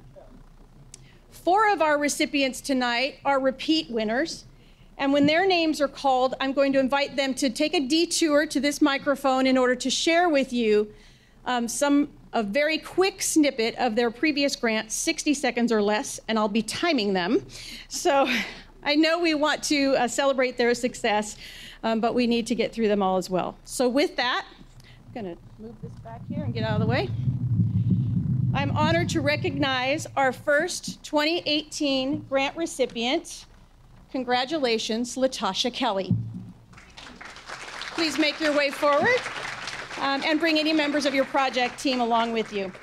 Latasha's project is titled Early Childhood STEM and was awarded $133,000. Her project will train 22 permit teachers in STEM subjects so that they'll be able to apply STEM in their classroom and during outdoor play. As a result of this training and materials, purchased 300 students at the Allred Child Development Center will be exposed to quality hands-on STEM learning opportunities every day. Please join me in congratulating Latasha. Next, we'd like to congratulate Roseanne Rossi. Please make your way forward and bring anyone with your group who should join in this celebration.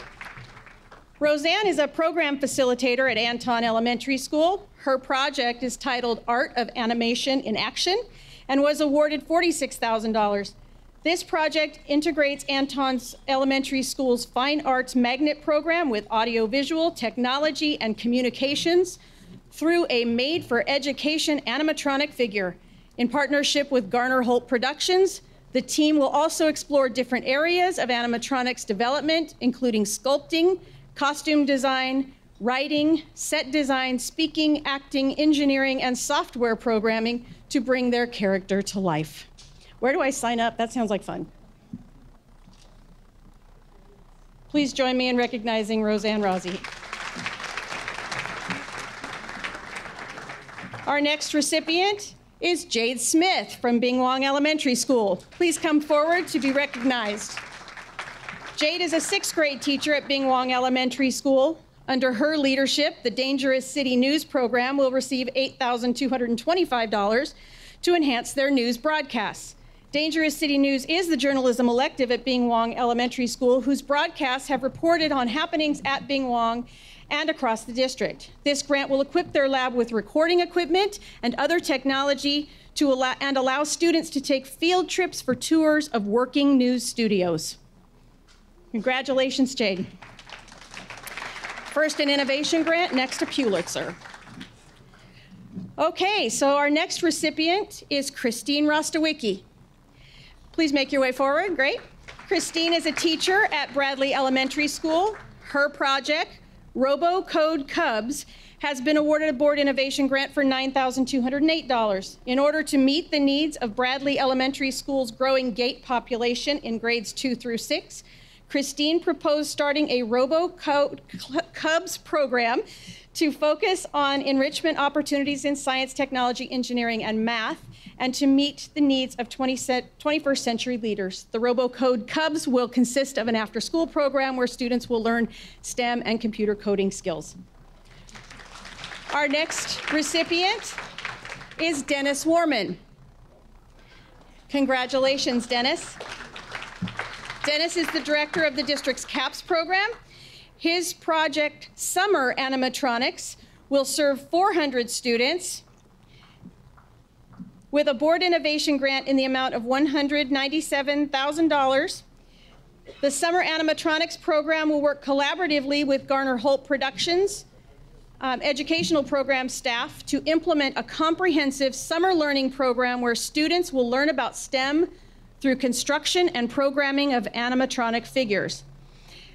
Dennis is one of our 4 recipients who's getting a second award, and so when he's done with his photo, we're going to ask him to tell you about his last award in 60 seconds or less.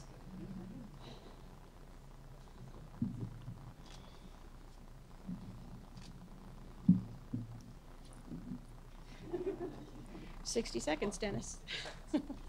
That's all I take. Madam President, Board, and Dr. Volkemer, thank you very much. This is our second one. We got one the first year that the innovation grants were given out. Our project was to start a community garden. It ended up being aeroponics, and at Muscoy School, we're still continuing with it. We actually updated our equipment this year with new lighting for because it requires special lighting for our project too. And I think that seed money really makes a difference. It really inspired us to, yes, I know you got and it really inspired us to continue applying for grants because we depend on grants for our after-school programs. And I think it also inspired us to get state and federal grants, which we've had quite a bit of success with as well. This will really make a difference for us in our community because we're really expanding what we're doing in the summer programs. We're going to be at 10 schools this summer, which is more than double what we had last year. So thank you. All right. Thank you very much, Dennis. So that was about 90 seconds. So the next ones of you, if we could go a little quicker. Okay, great. So congratulations to our next recipient, Gina Baragoni. Gina, please make your way forward. Gina is a teacher at Chavez Middle School. Her project, Stand Up for a Better Education, will teach students how to track their physical and eating habits so they can begin building healthy routines. Because studies show that sitting for long periods of time is not conducive to good health, the team at Chavez will purchase 4 class sets of standing desks and tables, step trackers for each 6th grader, and wireless document cameras to promote health, wellness, and learning. Congratulations.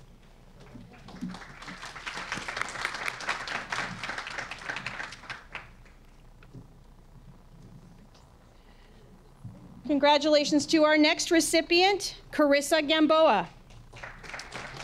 Carissa is a visual arts teacher at Chavez Middle School, and Carissa's project, Bringing Digital Arts to Chavez, has been awarded $47,000 to purchase a class set of iPad Pros with the Apple Pencil and a storage cart. Using this technology, students will learn how to draw digitally, create computer graphics and print media, as well as photography and film.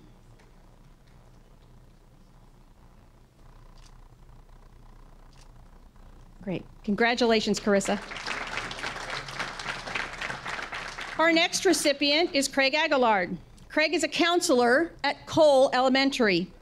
His project, Coping Skills for Success, will receive nearly $100,000 to help kids learn coping strategies, practice those strategies, and learn to self-regulate in any setting. This 2-year project is a social emotional learning program that will help students to refocus on school by developing effective ways to cope with life's stresses and to deal with them in an appropriate manner. Each grade level will receive 11 consecutive weeks of instruction for a total of 33 weeks. Congratulations, Craig. Our next recipient, congratulations to James Cobb. Please make your way forward and bring your team with you. Fantastic. So James is a vice principal at Curtis Middle School. James proposed the Medical Pathways program, which will receive $30,000 to outfit the Wildcat Medical Center. The team at Curtis intends to create a model medical clinic where students can practice real-world basic medical skills with the opportunity to become certified in both CPR and first aid. Through this experience, kids will explore a variety of medical careers while they are learning science and math Common Core lessons.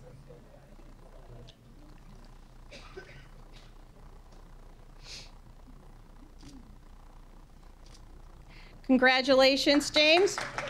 These kids might just save our lives someday. Thank you. Our next recipient is Marguerite Nicholson. Congratulations.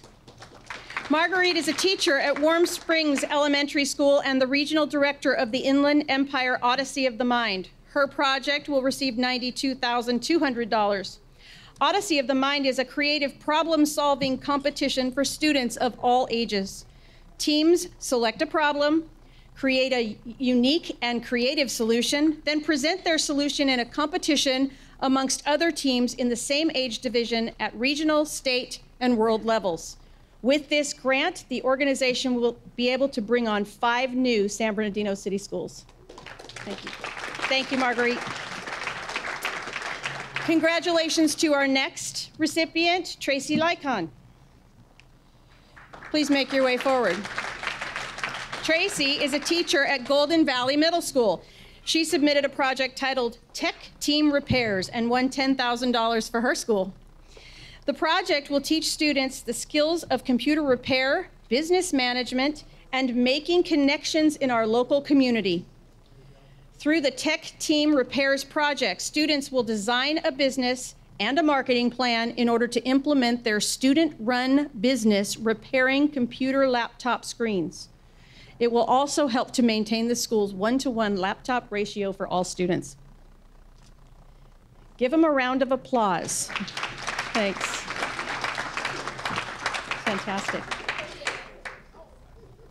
Congratulations next to Ted Stanton. Ted is a teacher also at Golden Valley Middle School, and he will implement the virtual reality classroom. With the help of $26,000 from a board innovation grant, this grant will purchase virtual reality devices that will enable students to experience a variety of destinations that would be impossible to visit otherwise. They include such things as the Great American Battlefields, interplanetary travel, systems in the human body. Yes, these kids will boldly go where no student has gone before. Okay, so there we go. Perfect.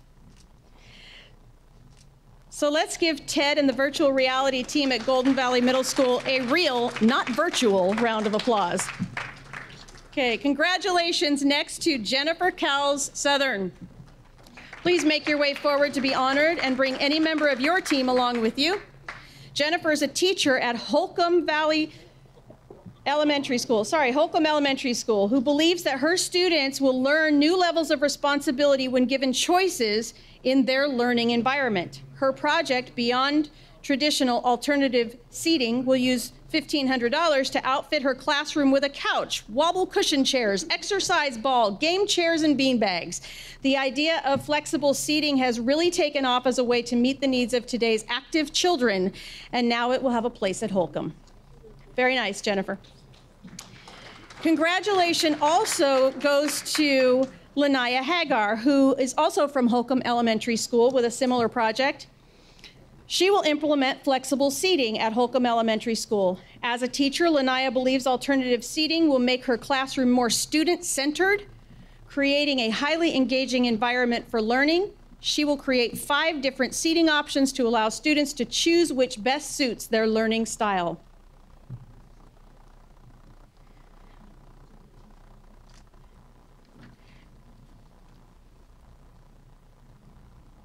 Congratulations. Our next recipient is Huntana Spurlick.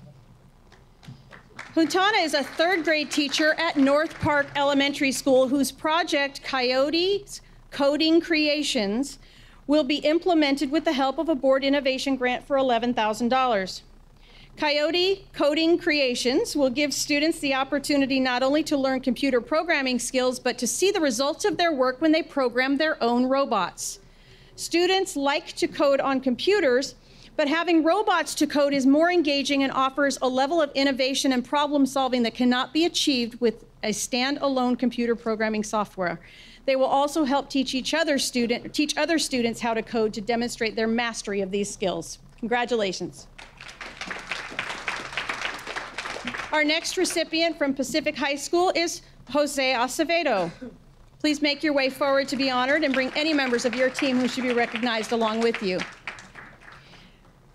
Jose is an instructional tutor at Pacific High School. He proposed a digital tutoring center which received a $49,000 grant. Through this project, Jose will produce a website tailored to the needs of Pacific High School students. Weekly content will include key terms, links to external websites, videos, tutorials from classroom homework for A to G classes. The project will also create a student internship program with the digital design pathway to provide advanced student opportunities to create images, logos, and other digital media for the website. Congratulations. Next, we're going to recognize Mr. C.J. Eastwood. Please make your way forward. Congratulations, C.J. C.J. is a teacher at Pacific High School, and his project is titled Random Acts of Service, which warranted a board innovation grant of $24,000. The grant will support the activities of a student-driven and run Random Acts of Service club, which was launched last year. This club works to help peers and school site staff through tough times. The RAS club will use grant funds for transportation to expand their service out into the community. Among their planned destinations is to Loma Linda Children's Hospital. They're going to make a difference for kids there. Thank you so much, CJ. Our next recipient is Ryan Riker from Richardson Prep High Middle School. Congratulations. So Ryan Riker is a teacher at Richardson Prep, and he proposed establishing a student-run internet radio station. The idea was rewarded with a nearly $10,000 board innovation grant. This new school radio station will allow students to develop programming content such as debates, drama, music, sportscasting, school news, and other updates. Students will also develop technical digital recording and editing skills, enhance their language skills, and authentically connect with the community. Let's all plan to tune in. Give them a round of applause. Our next recipient is also one who received a grant last cycle, so I'm going to ask Brian to take a detour here to the podium to tell you what his previous grant allowed him to do. 60 seconds. It'll be shorter than that. Thank you, board, cabinet. Our first project was the San Bernardino Teen Music Workshop, which started about 9 years ago. We've expanded from about a dozen kids taking guitar lessons at Community Day School to now we have over about 250 receiving free music lessons, performing at amazing places, Disney, San Bernardino, of course, SeaWorld, and San Bernardino, of course. Thank you very much, board, for your support, your continued support. So tonight, Brian is actually being honored with 2 awards. So the first one is for his academic intervention and monitoring program. Brian's a counselor at Richardson Prep Middle School, and he requested $99,000 to expand an existing program that has had a dramatic and positive impact on at-risk students. This board innovation grant will be used to bring on some additional case managers, allowing for more quality time with each student served by the team. To address the problem of academic non-performance, the Academic Intervention and Monitoring Program uses the response to intervention model to customize interventions for students. Brian is also, stay where you are. Brian is also being awarded tonight for his teen music workshop. This program is unique and innovative as it is the only community-based performing arts program that is locally and nationally recognized, as well as free to all student participants. Furthermore, the teen music workshop was has established professional relationships with Disney Entertainment and numerous other venues to provide students with opportunities that no other program in the Inland Empire has accomplished. Congratulations, Brian. Thank you. Our next award is to Barbara Pastachek. Please come forward and bring your team with you. Barbara is a teacher at San Andreas High School. Inspired by the engagement of special education students in the school's Growing Hope program, Barbara proposed a mobile gardening project that will give students from 3 high schools the opportunity to work within our community in a social enterprise, creating and maintaining gardens for customers. Students will work with business partners and customers to create herb gardens, vegetable gardens, and flower gardens at locations throughout the region in places like restaurant patios and city buildings. I see a more beautiful community coming.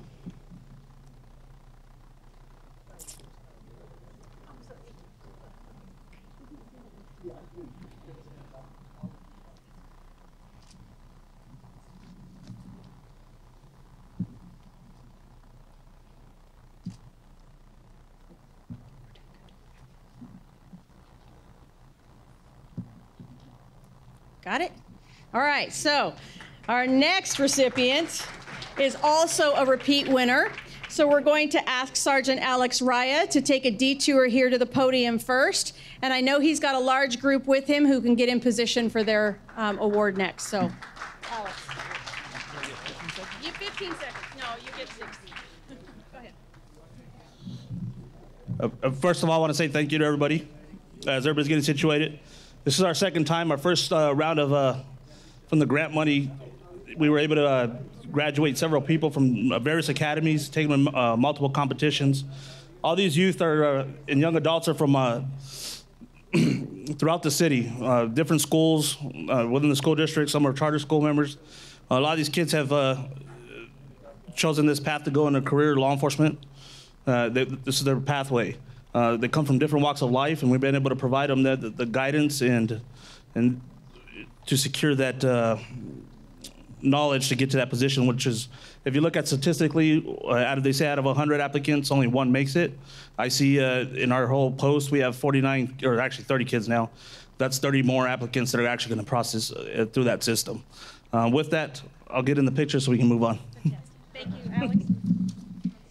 So Alex is a sergeant with the San Bernardino City Unified School District Police Department. He also leads our District Police Explorer program. Sergeant Raya proposed purchasing a simulator to train those who are exploring law enforcement career in methods for diffusing conflict, such as officer presence, tone of voice, and de-escalation strategies, as well as the appropriate use of force.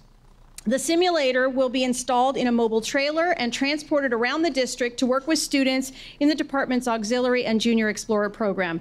This method of training will be a first of its kind between law enforcement agency and a school. Congratulations, Sergeant Raya.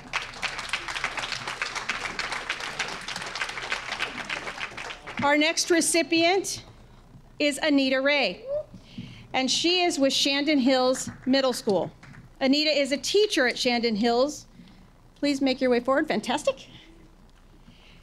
And her project, entitled Civics, Culture, and College, will broaden her students' perspective and worldview by exposing them to a variety of experiences through field trips. This project will be supported with a board innovation grant of about $70,000 and allows students at Shandon Hills to visit places like the Museum of Tolerance, the African American History Museum, the Reagan Library, the California Science Center, and a variety of college campuses.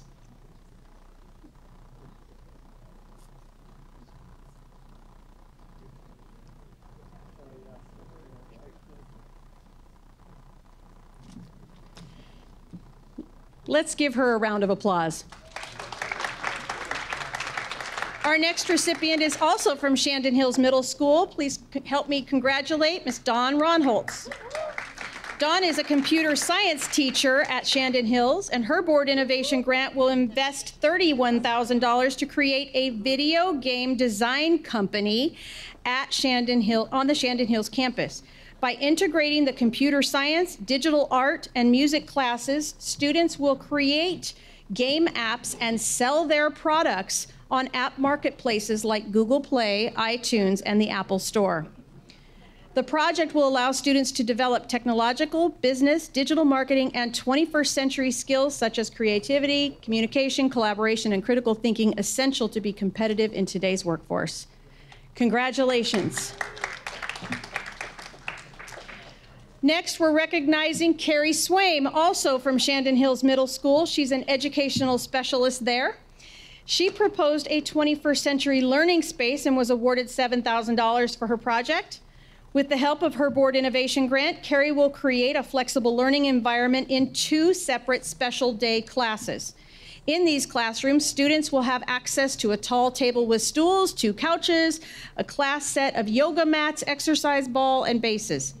Each classroom will also have 2 bicycle desks for students who need additional output while engaged in their academics.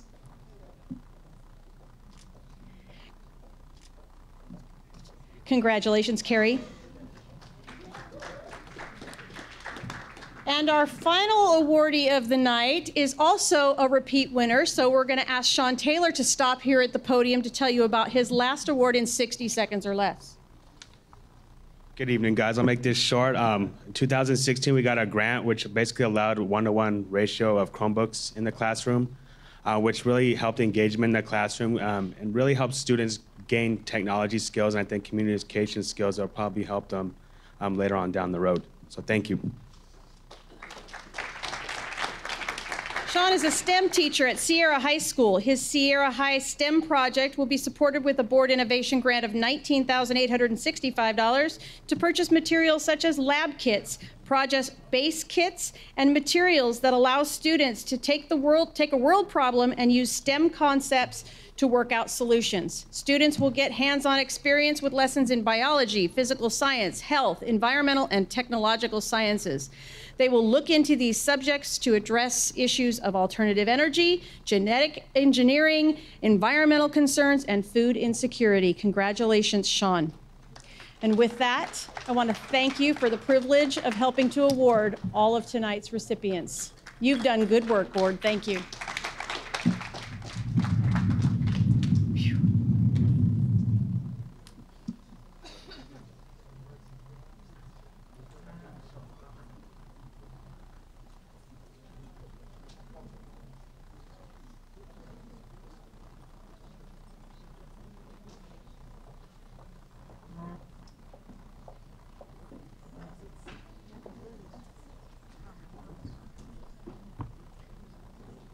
All right, we're going to go ahead and move towards public comments.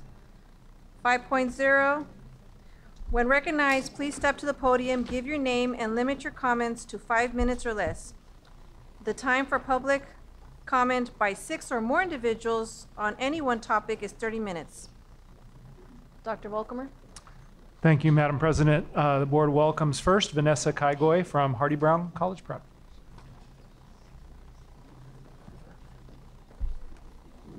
Good evening, Madam President Medina, Dr. Volkamer, and the board members. Vanessa Kaigoy from Hardy Brown College Prep. So it's that time for our charter renewal again. So I'm happy to say that we dropped off our charter renewal today, and that will be making its way to you all. And we would also like to, on behalf of Toya Allen, our principal, and our CEO, Margaret Fortune, we would like to extend an invite to you all to take a tour of Hardy Brown College Prep if you have not done so already. And at this time, if you do wish to take us up on our invitation, you will see that our scholars are participating in what we call crescendo. And so I have a written definition of crescendo because I am not an academic, so I do not want to mess this up. So at Hardy Brown College Prep, we are entering an exciting time of the year, crescendo. As in music, a crescendo is a culmination or a gradual increase of intensity of volume. As we approach the end of the school year, our teachers have been gradually increasing the intensity of instruction with a focus on filling the gaps in each scholar's learning.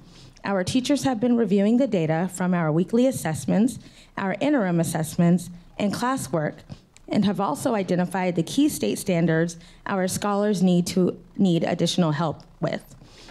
They then design error analysis reteach lessons that specifically focus on closing gaps on standards students have yet to master. During these 6 weeks of crescendo, our scholars receive more time dedicated to mastering these standards. During the regular school day, each of our scholars are participating in center-based activities where their teachers can focus in on single standard focus and meeting each scholar's individual needs. Additionally, we have extended our Wednesday's school schedule where we would normally release early for professional development to keep the scholars in class for an extra 2 hours to focus on writing and mastery of performance. Finally, we have also developed a Saturday school program that focuses on the ELA performance task to improve writing. So again, we do invite you all to come take a tour of Hardy Brown College Prep if you have not done so. And thank you for this opportunity to address you all. Thank you. Good night. All right, thank you so much. Thank you, Vanessa. Next, the board, we have a group of 3 people, I believe. This is general introduction, expectation to submit charter petition. Eva Helt, Benoni Toha, I apologize if I got that wrong. Christopher Ortiz. Are there just 3 of you?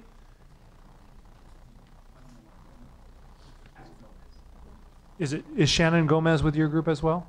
Yes. Okay. And what about Yvonne Solano? Yes. Yes? Yes. Okay, so there's 5. There's 5 in this group, Karen. Thank you.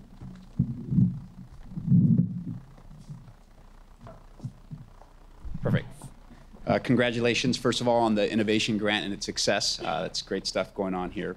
Good evening, President Medina, Vice President Rogers, board members, superintendents, and cabinet members.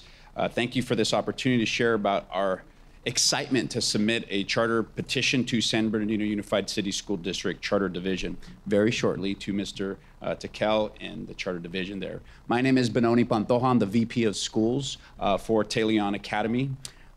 We've existed within the community for almost 4 years, but after the Shasta v. Anderson decision last fall, we needed to make some adjustments to comply with the new ruling and create a new charter within district boundaries, not just county boundaries. Today, you'll hear from individuals from the Talion community sharing about what Talion means to them. Our mission is to bridge the academic achievement gap through a personalized learning model that prepares students to be college and career ready. Most students we serve are credit deficient and desire to recuperate credits for a second or third opportunity to attain their diploma and close that achievement gap. We are a DAS school, formerly known as ASAM, which is an alternative school. We have created a personalized learning model after the acronym LIFE. In short, L stands for learn how they are, who they are, their interests and goals. I, to investigate what college and career opportunities are available. F, focus on the task at hand with academic and social emotional supports. And E, execute their plan and goals. We want students to essentially attain a diploma and an industry recognized certification through a personalized learning model. In addition, we are establishing workforce and career readiness pathways and partnerships. In fact, we have roughly 20 students taking the workforce readiness course through the San Bernardino Community College District for certification and workforce readiness, which also gives them priority job placement within this summer. We recognize that there is an academic achievement gap, but also there's a skills gap. That is why we're aggressively creating pathways with certifications that can align with the County of San Bernardino's workforce mulch demand. That is manufacturing, utilities, logistics, construction, and health. We believe together we can continue to empower the community by providing additional alternatives to education in small learning environments that is battling the prison pipeline by providing diplomas and certification opportunities for our students here in San Diego. We thank you for this time. San Bernardino, sorry.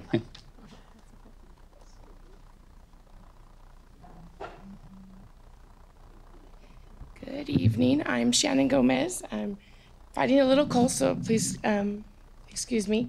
I'm actually a parent of a student at Talion who's in the audience but refused to come up with me. She's too shy. My journey with Talion started before my daughter even entered the school. She is a current 9th grader. I am a mother of 5, so she is my middle child.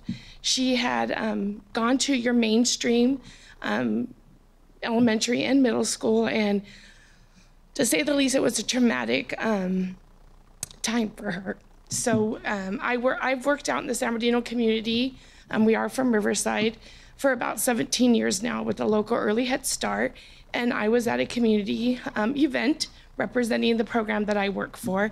And my daughter happened to be with me, Ariana. It was getting time to start looking for where she was gonna go to high school. I was worried. I knew she was not gonna survive in something that was considered mainstream or where she wasn't going to get individualized attention. She's very much an inverted student.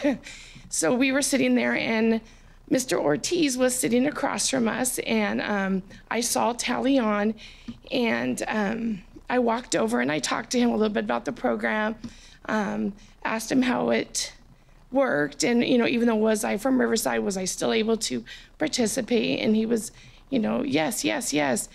And at this particular time, my daughter didn't talk to too many people, but Mr. Ortiz had something about him where she just started talking to him, and she was excited, and I had not seen that in her for quite a few years, that excitement to want to be in school again. Talion has brought our family such a peace, and knowing that she's well taken care of, her teacher will personally contact us via text to let us know things. They have welcomed us with open arms.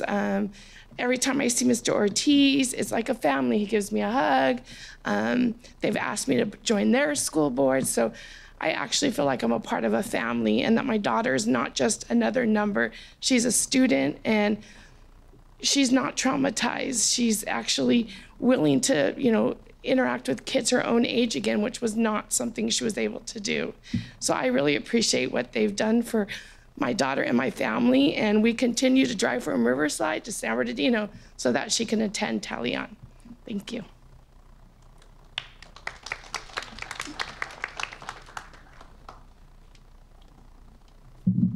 Hello, how are you guys doing? My name is Christopher Ortiz, and I'm the outreach coordinator with Talion Academy. At Talion Academy, we continually strive to be a part of our fellow San Bernardino community and to reach out to the, I apologize for that, and to teach our students to be civic leaders in their community. It's important for us to participate in community engagement and community gatherings, and to be present to support local organizations here in the San Bernardino district. It's important for us to I apologize. Our students, I'm not gonna read that, it's too small for my eyes. I apologize for that. So we really strive to teach our students to be civic leaders. We show our students what it's like to be out in the community, and we really show our students the opportunity of being out there and making a difference. We offer the students the opportunity to go out there and be outside of just the campus. And this has taught a lot of our students to be civic leaders. Our students will be participating along with our staff on Saturday by planting 250 trees along with San Bernardino that was granted by CAL FIRE in order to reduce carbon and limit emission. So we in the past have participated with local San Bernardino leaders in order to be out there in the community.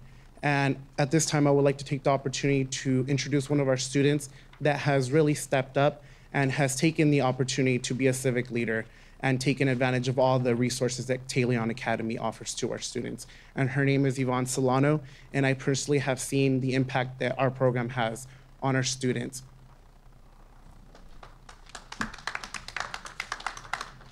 Hi, my name's Yvonne Solano. I am a senior here at Talion Academy, which my teacher and the staff has taught me a lot. They taught me how to be a strong girl and not shy, be able to communicate with others, because at first I was never able to communicate with people. And when I met Mr. Ortiz, he was able to, help me overcome to be a bigger person and be a better person and be able to communicate with others without being scared or, stuttering a lot.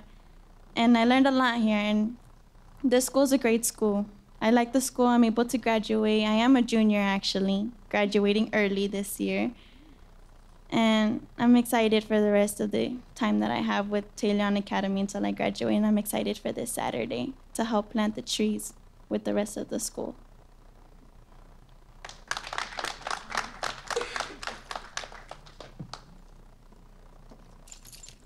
I'm Eva Held. I'm the principal at Talion Academy in San Bernardino, and I'd just like to close our comments by thanking you for this opportunity to talk with you.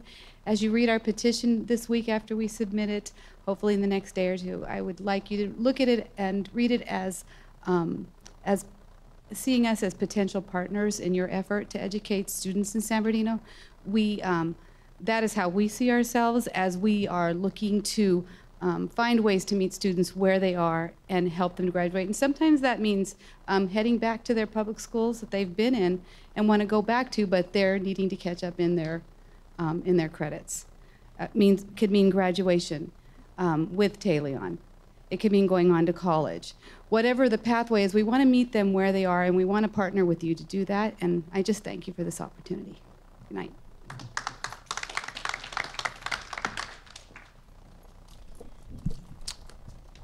Thank you, everybody.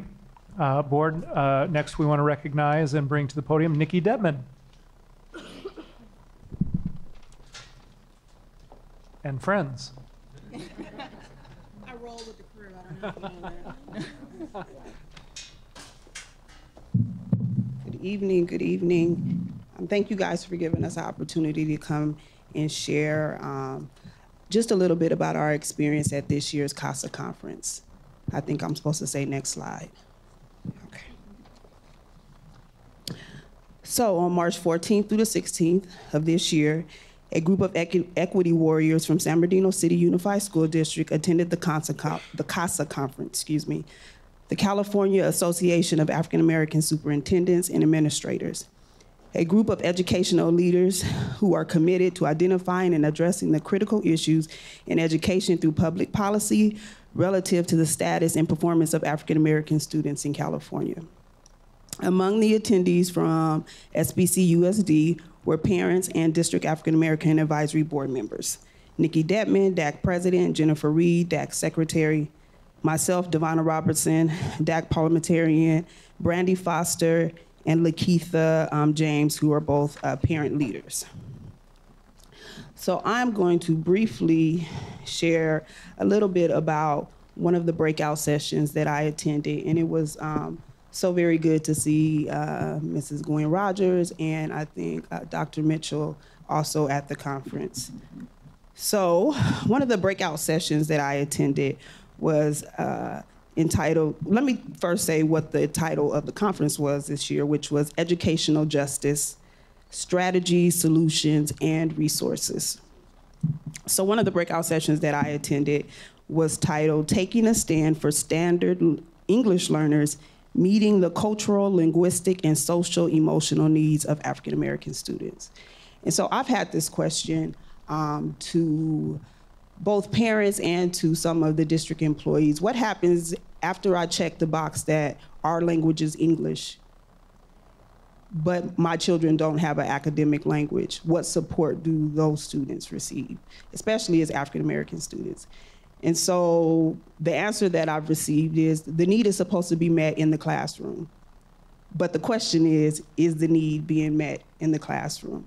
And so this awesome team from LAUSD, who is, they're small, but in my opinion, they're mighty, are doing some amazing things to address some of those gaps that I feel we may have here in San Bernardino. And you guys may be able to tell me something different, I hope. But if this is a gap that we have, what is our plan and what is our strategy to address this issue? And so I know, have you guys heard of vaping? Are you guys familiar with that? I left my phone, hold on one second.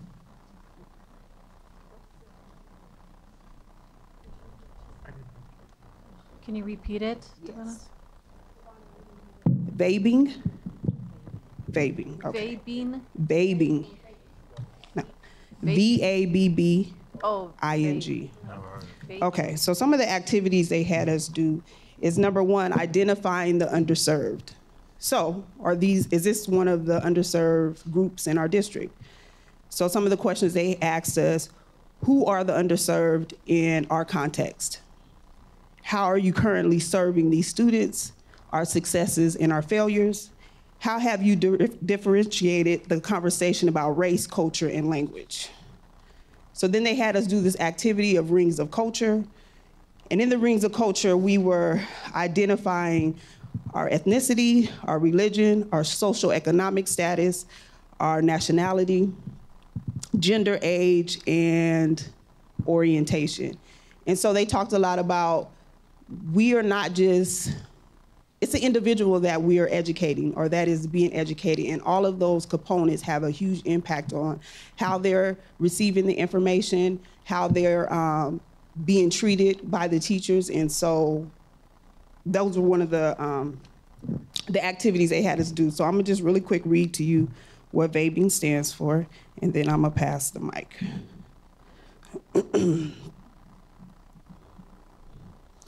So V is validation, and A stands for affirmation. Sorry.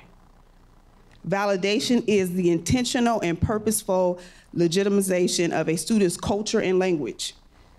These cultures have been traditionally delegitimized by historical and institutional racism, stereotypes, and generalizations which are primarily carried forth through mainstream media.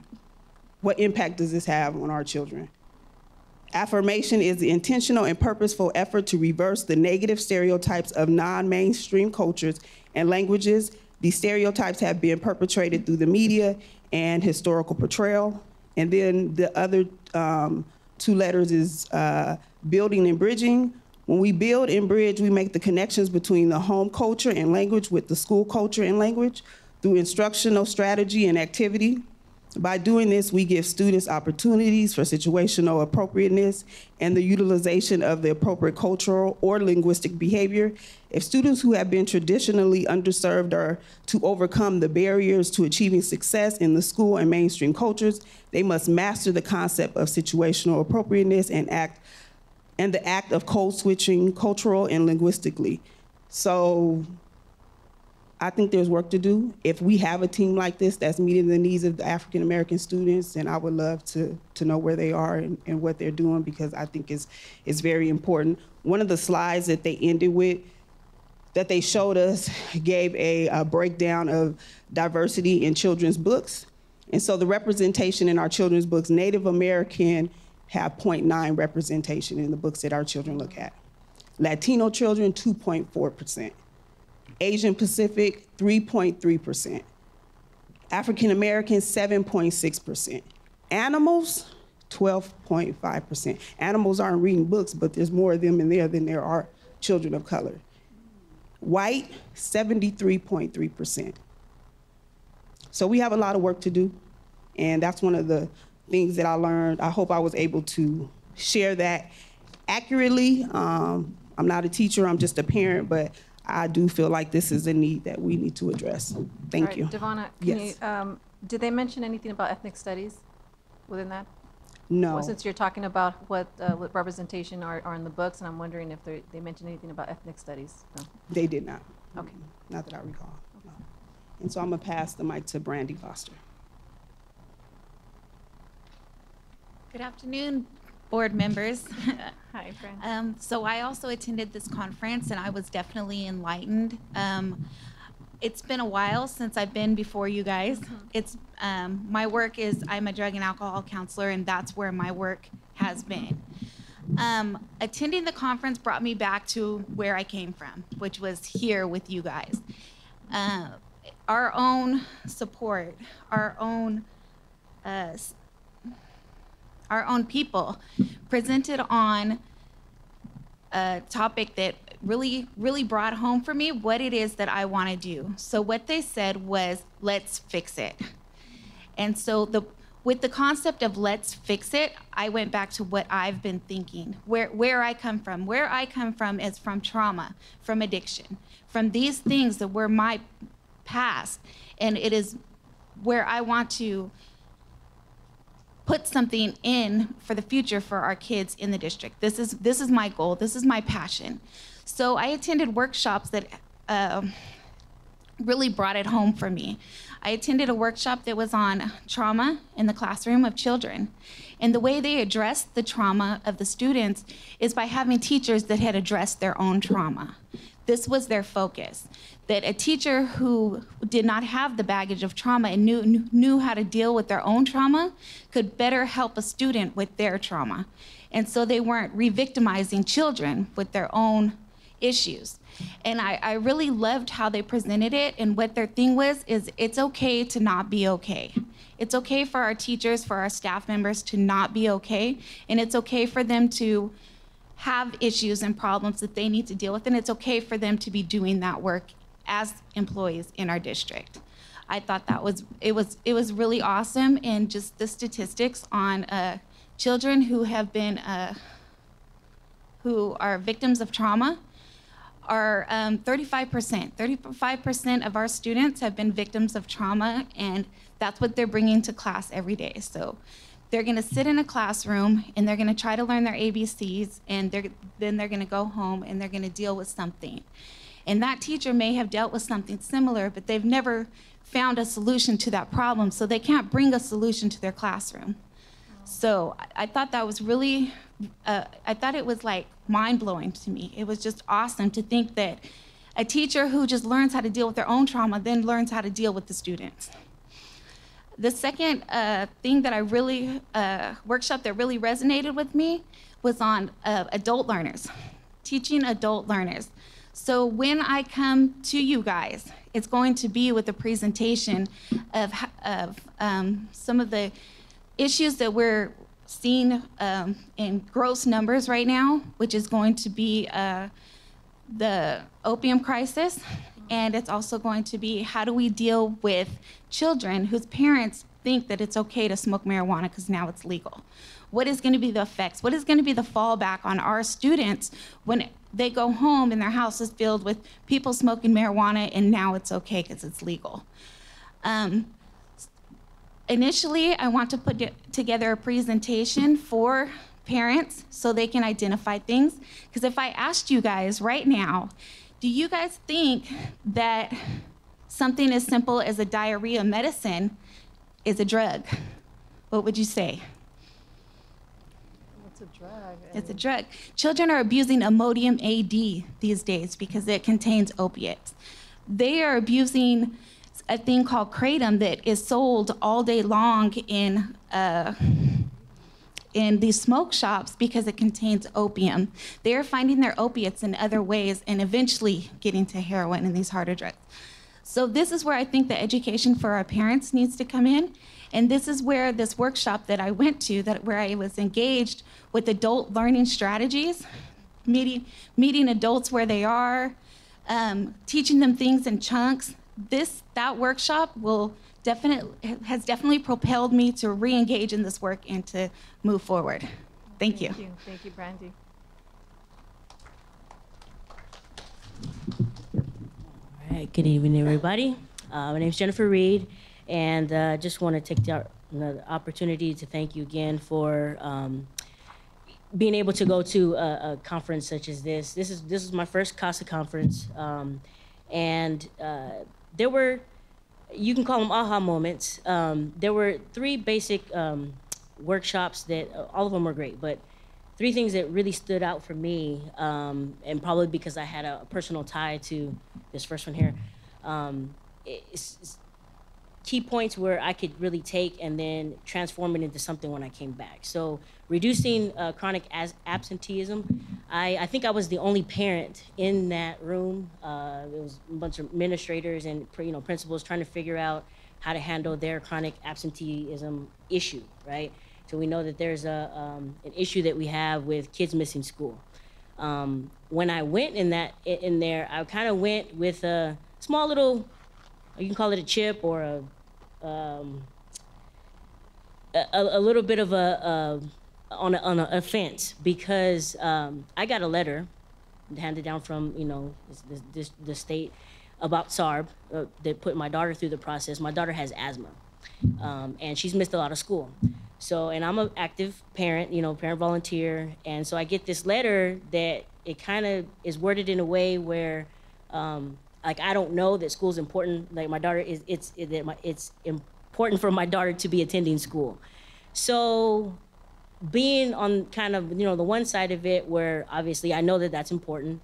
I know she should be in school, but on the days that she can't go to school because she's breathing hard, or I send her to school and she's she has to come home early, she's missing a significant amount of time away from school, and then I get this letter. So I went there because I knew that I was probably gonna get some answers on maybe how the process works, or better understand, how as a parent that information is getting handed down. So that way you're not turning away parents, but you're using them in an effective way to be able to say, hey, we're trying to get you engaged and involved.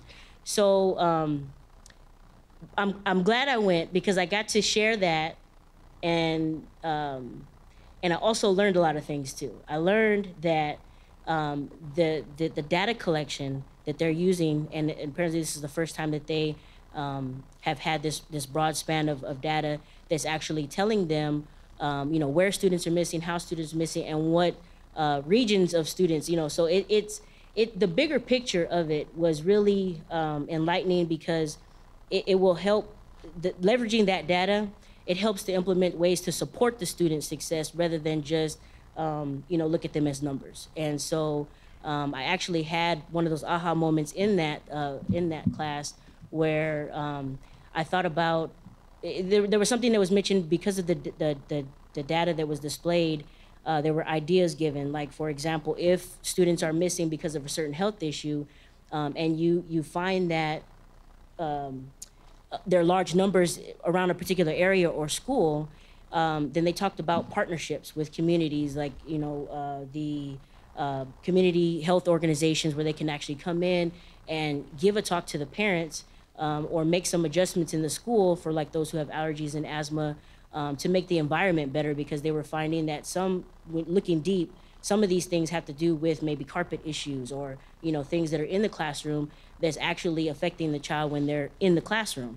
So just by looking at the data, it helped me to kind of understand as a parent, there are more questions or better questions that we could be asking the school in terms of, helping our students be more successful. So that's what I got out of that.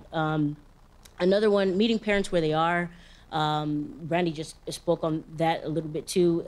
It took the concept of andragogy and understanding how adults learn in order to connect better with the parents. So we always look at pedagogy and how to teach, children, but what about taking that, how adults receive and give information, so that way we can make more effective parent learners. And by sending us, to certain conferences, such as this one, we really get a chance to kind of really see on that side what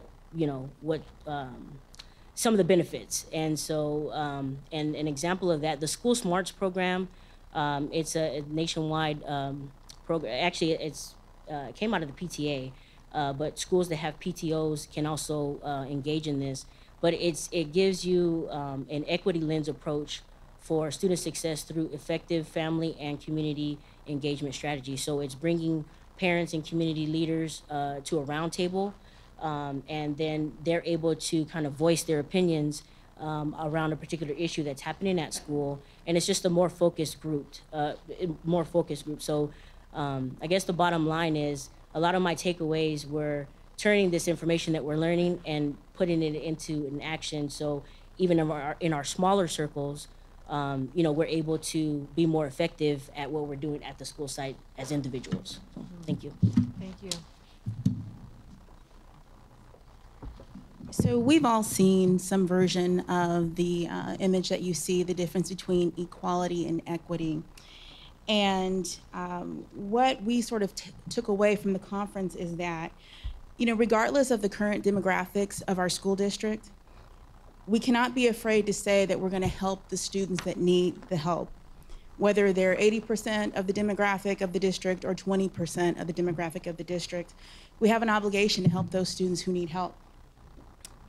So equity is really focusing on the method to make things fair rather than focusing on everybody needs to have the same thing. Because fair really isn't everybody giving everybody the same thing. Fair is giving people what they need to be successful. An example I heard was, if I have 6 students and 3 of them have paper cuts and 2 of them have burns and 1 of them has a broken leg, I just can't be fair and give everyone a Band-Aid and expect that everyone's gonna be okay. Now that's equality, but it's not equity. So we're really looking at ways we need to incorporate equity into the district. So return on investment. You're a school district, but you're also a business. And we know that you invest dollars in sending us to this conference. And so I think just when you heard all of this tremendous detail that our parents have come back and shared with you. I think it shows that you have received a return on investment just in the knowledge that we've gained, but also how we're going to go out and implement that at our school sites and on a district-wide level. This is why sending parents to conferences are important. We are partners with you in this process, and we need the professional development just as staff and teachers do. But I really want to point out that we want to work together in a very positive collaboration. We don't want to come up and attack. We don't want to come up and accuse. We want to come up and say, we know what the issues are. We know what the challenges are, specifically for our African American students. We want to address those issues. We do not want to take away from any other students, any other student group, because the data shows that we need to give our students a lot more than a Band-Aid. So lastly, I really want to thank everyone who attended the conference with us. We had teachers, we had administrators, we had parents, and we all came together. You know, oftentimes there might be this sort of hierarchy. Well, you're a teacher and I know Devonna said just a parent. She is not just a parent. No. None of us are just parents. So it was nice to be able for all of us to come together and work. I really want to thank you, the board members, for approving this expenditure. We know there are lots of other places where you can spend money. We know you get lots of requests to spend money. But we want to thank you for making that investment in us, and we will come back and make sure that you get that return on investment. And lastly, I really want to thank the Equity and Targeted Student Achievement Department. They are above and beyond some of the most amazingly talented people that I have ever worked with on any level. The new Dr. Charles Brown, Trayvon Martin, Sharon Ellis, Roxanne Williams, and Tamika Casey. You know, it's wonderful to be embraced by people who are professionals and who embrace us as being valuable and experts as parents. So we are very, very grateful. We are thankful to you, and we look forward to continuing to work with you in a very positive manner. Thank you. Thank you. Ms. Rogers has a comment. I just want to say thank you all I saw you all over the building at the conference, but it's just delightful to hear and have you come back and share these things, because we can't be everywhere all at the same time.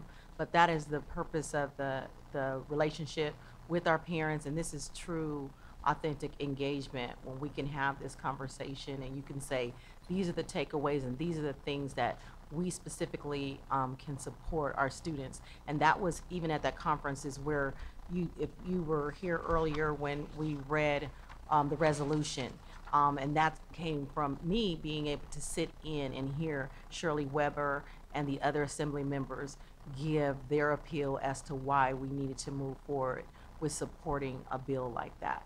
So it is working together. I appreciate that. I always comment when the parents come, because that's one of the things that was just near and dear to me coming on the board from being a parent, is to bring it back, you know, and to share the information. We never know what we may glean from that information, and many of you have been involved in many of the changes that we've had, and that's why you see Abigail and I here. It came from the same engagement work, so don't ever think that it's not important. Something out of that is something that we needed, because we weren't always able to be in whatever space you were in.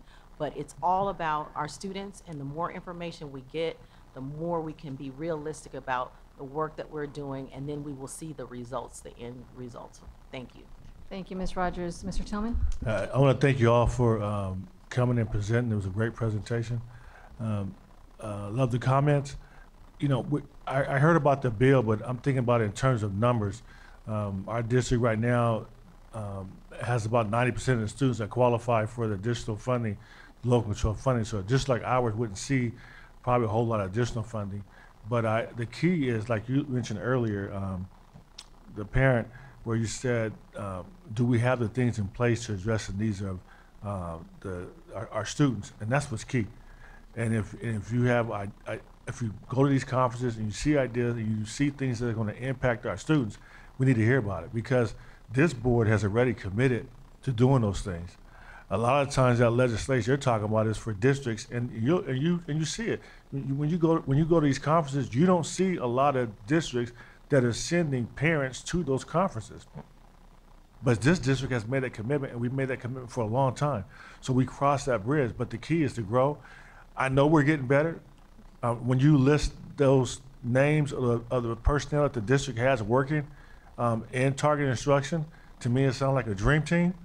I know they're stretched thin, but it's definitely a good start, and we can keep moving forward and working together and hearing the suggestions that you guys have. That's how we're gonna make the difference. But I have to say, the best thing about your presentation today was the tone and just the realizing that we're not fighting against anybody, right? The beautiful thing about this, and I've been on the board a long time. The beautiful about this board is here to help all students and all subgroups. And all we gotta do is hear the conversation on how we can best spend our money. And you won't hear a lot of no's. We just want to find solutions that work. And the more kids we make successful, the better. And we're all on the same page from that perspective. So, you know, I've always said, just tell me what the solution is. Tell me the things you guys want to do. We'll find a way to pay for it. And we've been doing that. And you can see the fruits of the work that you all have volunteered to do. It makes a difference. It does make a difference to have parents involved, because you have a totally different perspective than anybody else in the district has. And it makes a big difference. And not just for your students, that's the key. You parents are going places that other parents can't go. So you're their eyes and ears, and then you can have those conversations with other parents that we can't have. A lot of times they, even me, they see me as suspect, but because we're part of the quote unquote system. But as parents, you have a lot more credibility. So you help bridge the gap. So I can't thank you enough for the work that you volunteered to do. Thank you very much. Thank you, Mr. Tillman. Dr. Flores? Yes, I want to thank the parents for coming and for also reiterating what Mr. Tillman said about the tone. And also, you know, we're very blessed. We're getting lots of funds, and we have to, you know, decide where to target them and allocate them. And what I love about our board is that we have the fortitude and also the will to make those decisions. And I really appreciate parental input. It's so important to go to different, to different conferences to expand. I love to go to different conferences, and I actually go to things that I don't know about so that I can expand my knowledge and my, ability as well. And it's really important that, you know, we continue to collaborate and work towards helping our kids, all our kids. And that's what, like, just what Mr. Tillman said, this board is very dedicated. And we have the money. We have enough money. We just have to decide where to target it and so forth. So that's where we're going to go. Thank you. Thank you, Dr. Flores. Mr. Gallo? Yes, thank you. And it goes beyond just attending conferences too. I mean, that's a way that you can identify best practices, see those random acts of excellence, as we call them, out there and everything, and then bring back these nuggets that you've shared with us tonight. But the unique part about this board, and I think really our entire district, is we're willing to get out there with some real solutions to test them out in a piloting program, you know, responsibly, pushing them out there, not just throwing programs at teachers and at the district, but to test them out, see what really works, see what intervention strategies do here. That's why we invest in creating, you know, some might say the overhead structure with department heads and leaders that can take a look at just specifically how we roll these kinds of innovations and these new instructional strategies, these new approached hands-on project-based learning. You've heard a lot of them tonight about the innovation grants, and you hear all of the kinds of different activities that we're rolling in. And that's the unique part about what we do and take our responsibility seriously, is to see these things actually implemented at the ground level, right at the student level support, and evaluating which ones, how we can best support those students, and if we're actually seeing the results that we all want.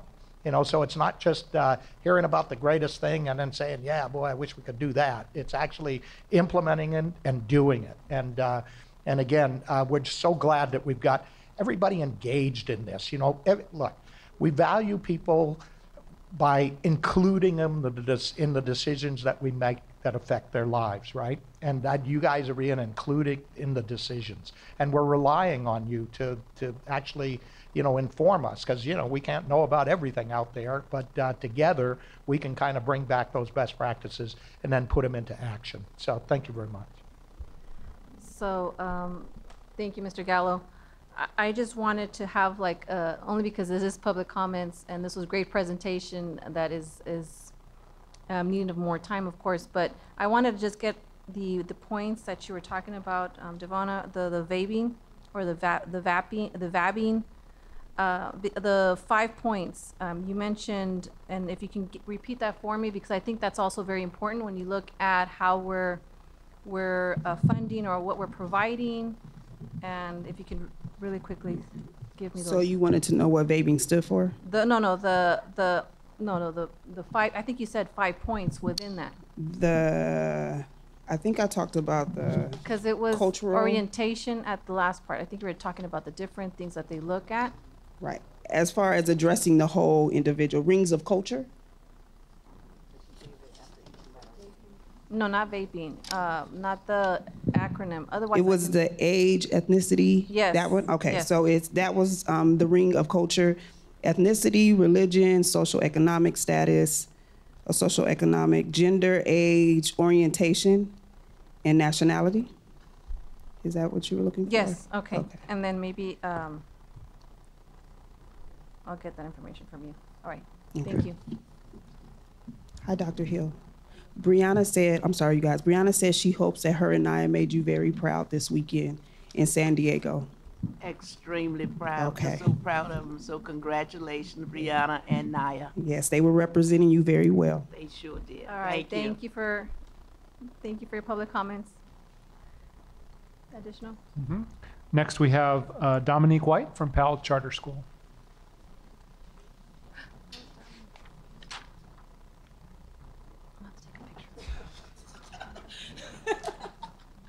Good evening, ladies and gentlemen of the board. You saw me, I'm subbing as a choir director this evening. We are here from Powell Charter Academy. I am Dominique White, the Student Success Coordinator at Powell. And I service both of our high school campuses as well as our middle school campus. I want to acknowledge our students and staff that have stood the test of time. So if we have staff members still here, students still here, if you could stand and wave so the board knows that we out here deep tonight. Our Chief Executive Officer, Mr. Dwayne Radden, is also here. I was like, he was over there. He disappeared on me. So thank you all for hanging out. Our middle schoolers, this was a little late for them, so they didn't make the trek, but we do want to share a little bit about our middle schoolers. I am going to have a few of our students share from their experience, the student perspective, and then I'll close this out. And they'll each introduce themselves.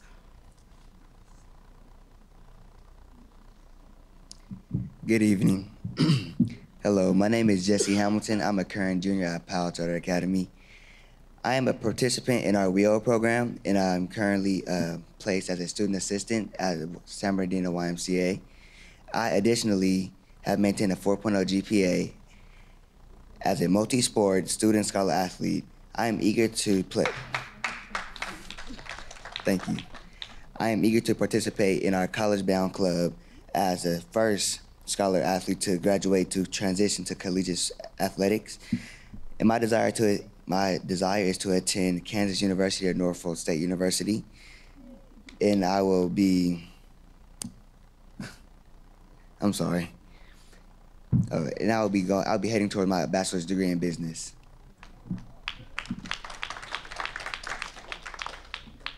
Good evening, board members. I am Lindell Joseph, a current junior at Powell Charter Academy. I am a transfer from Clues and currently attending the Powell San Bernardino campus. As the president of our SAT team advisory team, I work closely with administration to ensure student voice is present in decision-making process. Personally, I appreciate the strict campus security, which makes me feel safe at school. Also, professional development opportunities such as this public speaking moment are helping me to build my resume. ASB was added as an additional club optional that several students enjoy, including myself. I plan on pursuing a career as an architect following graduation. Hello, my name is Louis Gonzalez. I'm a POW junior. I'm a student at POW who is a junior who will be graduating this year with the class of 2018. Start over. And slow down. Hello, I am Louis Gonzalez, a POW junior who will be graduating this year with the class of 2018. While at POW, I have been able to participate in several activities, including athletics as a volleyball player, leadership as the current ASB president, and ambassador leadership group, assisting with outreach and civic engagement, complements of our ability to concurrently enroll at San Bernardino Valley College. I am graduating early with a 4.0 GPA and transferable college units. My goal is to pursue a Bachelor's of Science degree in Cyber Computer Forensics and Counterterrorism, as well as complete my culinary arts certificate in baking from Valley College. Thank you.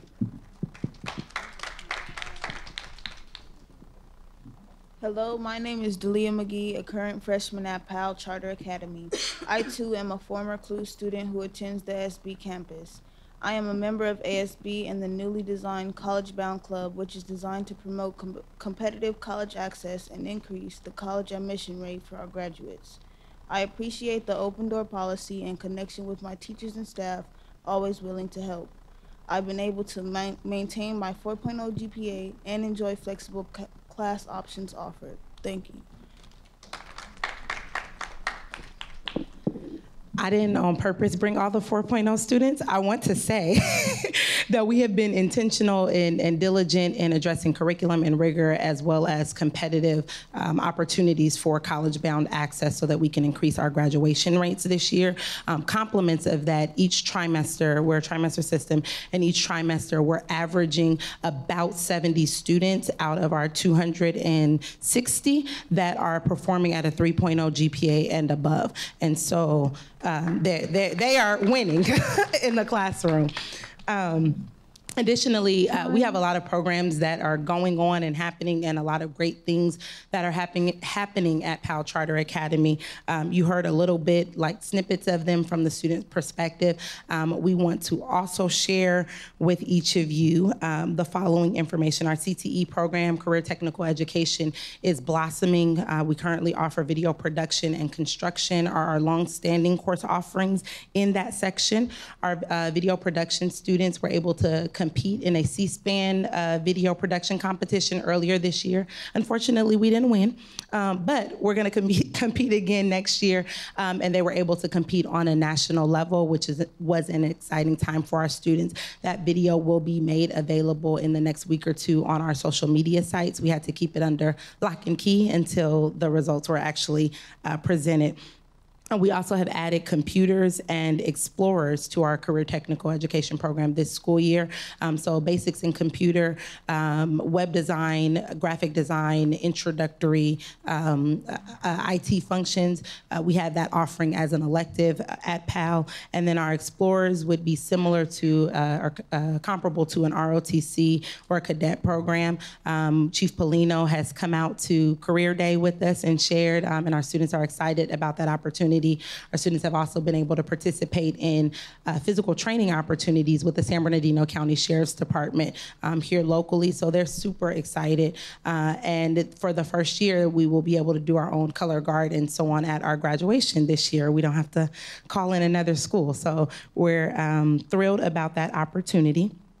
Additionally, excited about ongoing district partnerships as the original charter in San Bernardino City Unified School District. It is amazing to know that you guys still love us and connect with us. This past weekend, we were able to partner with Sierra High School and San Andreas High School and host a joint prom on Saturday at Castaways. It was a phenomenal event with over 100 students in attendance between the three campuses.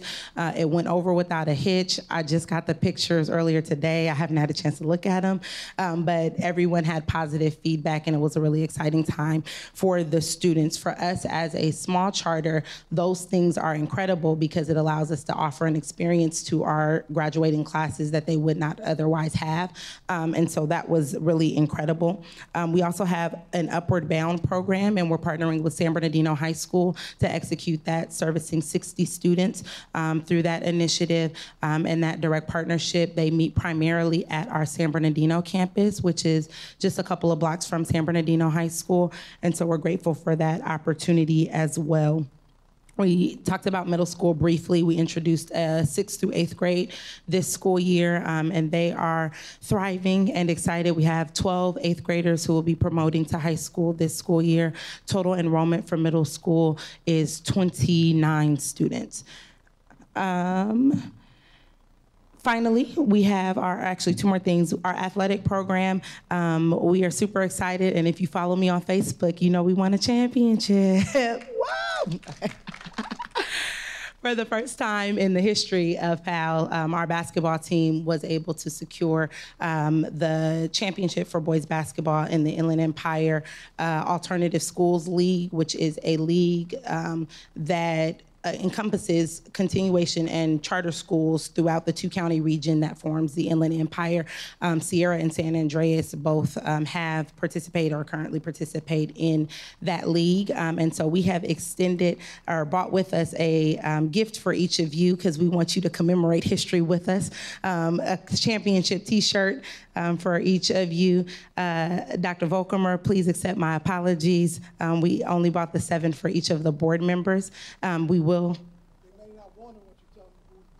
Oh, Mr. Radden would like the record to reflect that we did have to beat Sierra High School. Sorry. But it was good. We did that in March, and then we did prom with them in April, so we're all good. We are all good. I think we have sizes medium through extra large, so you guys can work that out. And if you don't have the appropriate size, if you get it back to me, I certainly will exchange it for you. But share in that piece of history. We are grateful to have had the opportunity because of the dedication of our scholar athletes. We're anticipating a transition to CIF athletics in the near future to create a more competitive opportunity, not only in the college aspects, but also in our athletic realm, and then looking to add a few more CTE program offerings, including certificate programs in the coming year, so that we're competing in every single category at the top of our game. Finally, this is the real finally, on Wednesday, June the 6th, we will be having our scholarship luncheon where we recognize at least 12 scholarship recipients. PAL internally, our board has raised over $6,000 in scholarship money to award our graduating class, and so we will be doing that on Wednesday, June the 6th. Your very own Miss Gwen Rogers is our keynote speaker for that particular event. It's at Shandon Hills Golf Club, and if your schedule permits, we would love to extend a complimentary ticket for you to join us on that day to celebrate our graduating class. We have 52 students slated to graduate for the class of 2018, including one junior who's graduating a little early. So thank you so much for your time. We greatly appreciate each and every one of you. And if there are any questions for me. Mr. Tillman? Great presentation. Question. Did any of the students go up to the Black College Expo? Yes, they did. Forgive me. I thought I recognized myself. Yes, yeah. Thank you for making that possible, Mr. Tillman. I didn't write it down on my notes. The district did? The district. Yes, Dr. Brown's office, Ms. Gwen Rogers worked on it, Mr. Dandy Tillman worked on it to help see it through, and we worked with the Boys and Girls Club for the execution, but we do have, I think, 5 of them that are here, 6 of them that are here attended the Black College Expo in February. And at the Black College Expo, we had 2 students offered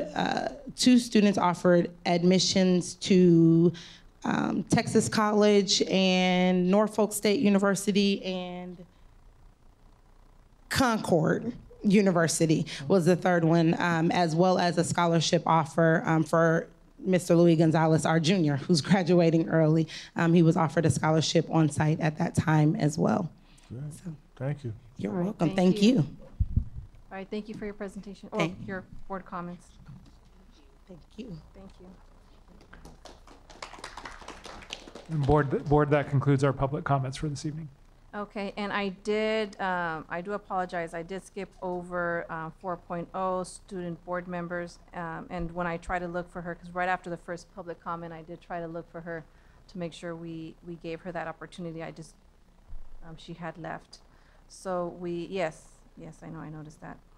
Okay, so we're going to go ahead and go to 6.0, reports by and comments. 6.1, report by San Bernardino Teachers Association.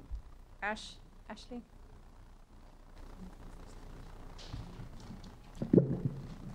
Good evening again, members of the board. My name is Ashley Vitas Alcala. I am president of the San Bernardino Teachers Association. I just have one item that I want to share some information with you about tonight. We are still in the midst of negotiations with the district's team. We met last Thursday, April 12th. And at this point, the process continues to be rather frustrating for our association, and we're beginning to think that we're not being fully heard, and we might be intentionally being ignored. Tonight, you have been presented once again on item 7.9, consideration of another charter school. The district has repeatedly authorized charter schools whose class sizes are significantly lower than those our teachers currently manage. You've steadily agreed to walk your ADA, which is our enrollment, out the door every time that you vote yes. As this board knows, SBTA is committed to reducing class sizes, especially in grades 4 through 12, and we have worked diligently with the board members and the district on a joint committee submitting recommendations to this board. Where has all that work gone?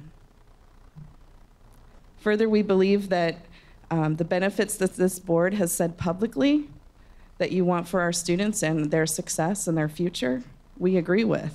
And I've repeatedly said this here. I know that Robert Rodriguez has when he was president, that building these powerful relationships with our students help us achieve those things in smaller classes and not in classes of 34, 36, and 40 in the respective grade levels. To compound this matter, when the district initiated the 7-period day at our high schools, were you aware that you shortchanged actual instructional time in each class period, further compromising those opportunities to build solid and productive teaching and developmental relationships with students in those classes in order to achieve these goals that you as a board have set forth for our students? Our students deserve time with their teachers in the classroom to seek assistance and guidance and to absorb the content they study. And our teachers deserve the opportunity to really work with them and not having to prove that they're giving improved or increased services to do so. We ask that you please direct the team to come to a reasonable, rational, and appropriate tentative agreement with SBTA. Thank you. Can I ask a question, Madam President? Yes. You mentioned the 7-period. So can you just elaborate on what caused the problem there? So several years ago, we had 2 high schools that embarked on implementing a 7-period day, and they worked with the staff to implement that. And the reason for the 7-period was because? I believe it was when they were starting the pathways and exploring other ways of offering more choices to students. Okay. And they worked with the staff members to go forward with that. At the time, there were some agreements made that the daily caseload would stay at 200 or less. That has not played out to be the case. And then after those 2 sites agreed to the 7-period day, the district imposed it at all high schools. So from your perspective, the solution would be to do what? Our high school teachers would like to go back to the 6-period day, but we know that that compromises the career pathways and the opportunities for students to have classes towards graduation. There's a lot of moving parts and complexities to it, but we would like to have a daily caseload of 200 students as was originally promised. So the way to do that is to hire more teachers? Yes, because you'd have to reduce the class sizes, because at 40 right now, you could have a 240 student load per day. But it would be lowered to 36, the idea, right? For high school, as an example. Yes. If Thank you're- you. Thank you. Dr. Flores? Ashley, you mentioned that, time's running out. Can you give us a time frame? I know that graduation is approaching us. I don't know what time frame would be for us to come to agreement. Can you let us know what the time frame is? Because I do know that the union, right, the SBTA has to ratify whatever the proposal is. And our last day for classes is June 7th. June 7th. So that doesn't give us very much time because we're at April 17th. So what's the timeline? We have about, I think, 8 weeks of school left, and we have one already scheduled rep council meeting in May. Only one rep council? So you Right. need to present it at rep council? Yes, it has to go through our process, through our exec board first, then our rep council, and then to membership to vote. So once you approve it at rep council, what's the time frame after that, after May 16th? Usually we do a 2-week turnaround when we do a membership-wide election. Okay, so that would give you the last couple of weeks of May so that we could have it by the 1st of June. Correct? Ideally, but we do have till the 7th. I know, Needed. but you need to send out the.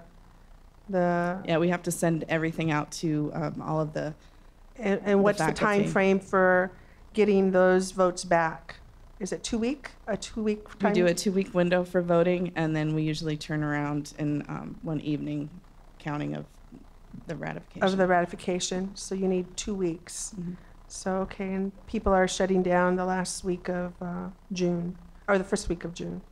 Okay, and when is the next meeting for negotiation? I believe they're scheduled to meet next week sometime. Next I week? think. Do you know when, Dr. Wiseman? If you'd like, I'd look at my calendar and I'll let you know. I think it's the 23rd, but I'm not The positive. 23rd? Yeah. Okay, the 23rd. Okay, thank you. Mr. Gallo? Yes, thank you. I don't know if this is for Ashley or for the district. Do we know how many teachers have a class load of over 200 students? Board, I'll be sharing information in closed session. I'd suggest that we discuss this in closed session. Okay. All right, thank you. Thank you, Ashley. Next up is 6.2, report by California School Employees Association. Okay, they're not here. 6.3, report by Communication Workers of America. Okay, they're not here. 6.4, report by San Bernardino School Police Officers Association. Okay, not here. 6.5, comments by board members. And I'm going to start with Mr. Gallo on that end. I mean, with, I'm sorry, Mr. Tillman. I know you didn't call me Mr. Gallo. No. Sorry. You Didn't mean would to you would insult be you. welcomed with open arms to my family, Danny. And don't we look like brothers? I mean. Okay, let's move forward. I handed out invitations for the Lynx Breakfast. It's on May the 12th. And I was asking, I was looking to the board for consensus to buy a table. Some of the Lynx has given out hundreds of thousands of dollars in scholarships. I know a couple of our students are getting scholarships this year.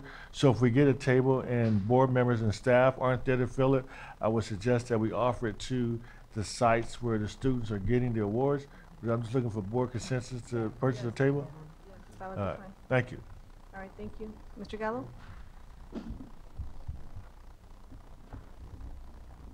Yes, thank you. I'm sorry, what was that? Anybody have a? Okay. No, we got board consensus. Yeah, great. I know that we actually have the gala coming up for the Making Hope Happen Foundation, which I believe the board usually attends anyway. And this year, I know San Andreas's Growing Hope project has been asked to be one of the displays there and everything. So they're going to have, I know the student special ed, number of the diverse population of our student base is going to be there. So encourage anyone to consider attending and supporting that great organization that actually provides scholarships for many of our students with the ultimate goal of providing college, free college for all of our students. I mean, that's ultimately where we want to push this, this whole thing, is to see that money does not stop any student from being able to seek some post-secondary education opportunities. And, you know, we know that through the career pathway work and the other kinds of initiatives we've been doing to provide students with that, those different options and career choices, and focus their education on something that's going to be meaningful that they can apply to real life and generate an economic return for themselves. We know that post-secondary education, that is either community colleges, our four-year institutions, or even trades programs, workforce training, credentialing programs, certification programs that you get through a number of post-high school, post-secondary educational opportunities. And so it's a great way to support our ultimate efforts, I think, in being involved in seeing our students actually take the education that they were and received here during their high school experience or K-12 experience, and put it to work in our local communities, and hopefully continuing their education and then bringing it right back at home and serving our communities. So thank you. Okay, thank you. Ms. Rogers? Thank you. I'm just going to pass these kind of side to side. I just wanted to share with you or give you an opportunity. I know Dr. Volkermer is very familiar with this, but I did have the opportunity to go to Baltimore for the Quest for Excellence conference. It was a very, very good conference, looking at the frameworks of excellence, and actually as I was sitting in a number of the Strand workshops, I noticed that there was a lot of familiar verbiage that we have begun to implement or are implementing in the district, which is great. It's maximizing the work that we're doing and being specific when we're looking for what direction we're going in. As we were sharing even with the parents, as we implement things, it needs to be realistic, and of course, make sure that it aligns with our particular city and our particular students. But it is good, the frameworks that they're using. I kind of sat more in the city strand, and then the educational came after. It will even be good for our city, those that are going to lead the city and collaborate with the relationships with our education and as well as our county partners. It is really good. So I know the district is moving forward, and we'll probably be hearing more on that, but it was a great opportunity. A number of the cabinet members were there, and outside of the cold weather, it was a good conference. I also want to make mention that I have shared this with, actually tonight I was able to talk to Janie about it a little bit, and the concerns and the questions that some parents have had in reference to combo classes. And I know Mike sat in with me on a concern with that, but the district is looking at it, and it's gonna even give us a little bit more information so that when we're sharing out as to what is taking place, but ultimately voices that are important. I've been assured that, you know, our teachers, our principals will have a voice in that, so that we're making sure that, I don't even know how many combo classes or what schools. I think, Mike, we had asked that question too. So when the district can update us, that would be good too, just to kind of know where they are, where they're at, what particular schools have them, and what it's looking like. I had the opportunity the other day to also do career day at Thompson Elementary. I have not been able, that's one of the schools that I had not been able to visit since I've been on the board, but it was great. The school looked great, and just was really positive. They have adopted college days on Monday, and the students come in and they're really amped and excited about the particular colleges that have adopted them. So they're doing a great job there. And then finally, I want to invite everybody, May the 21st, along with Chief Polino and David Miranda, and who else? Community partner Terrence Stone. We had been talking with Bradley Elementary, kind of when the bullying incident came about. We wanted to make sure that we were doing something positive and supporting the schools, supporting the neighborhoods. So we began to talk about safe route community for the community. And there's a lot of different perspectives about what safe routes looking at. No, of course, we're not going to be repairing sidewalks or anything like that. But what we're doing is supporting the students as they are walking. Bradley has done a great job creating a pathway, a particular pathway for the students as they are walking to and from school. And in particularly, I never realized it until we walked the route that, you know, crossing over Waterman is a huge issue. You know, it's a huge issue, but nevertheless, we have students coming from that other side. So on the 21st, along with Chief Polino and David Miranda with the city, and in conjunction with the Mom Mob, was so happy to agree to come out. And although the Mom Mob usually operates, which that's under Dr. Hill, operates in the morning, but because this is we're going to call it the Safe Routes Community Mob, it will be done in the afternoon for the students. And it is a shortened day. They get out at 1 o'clock.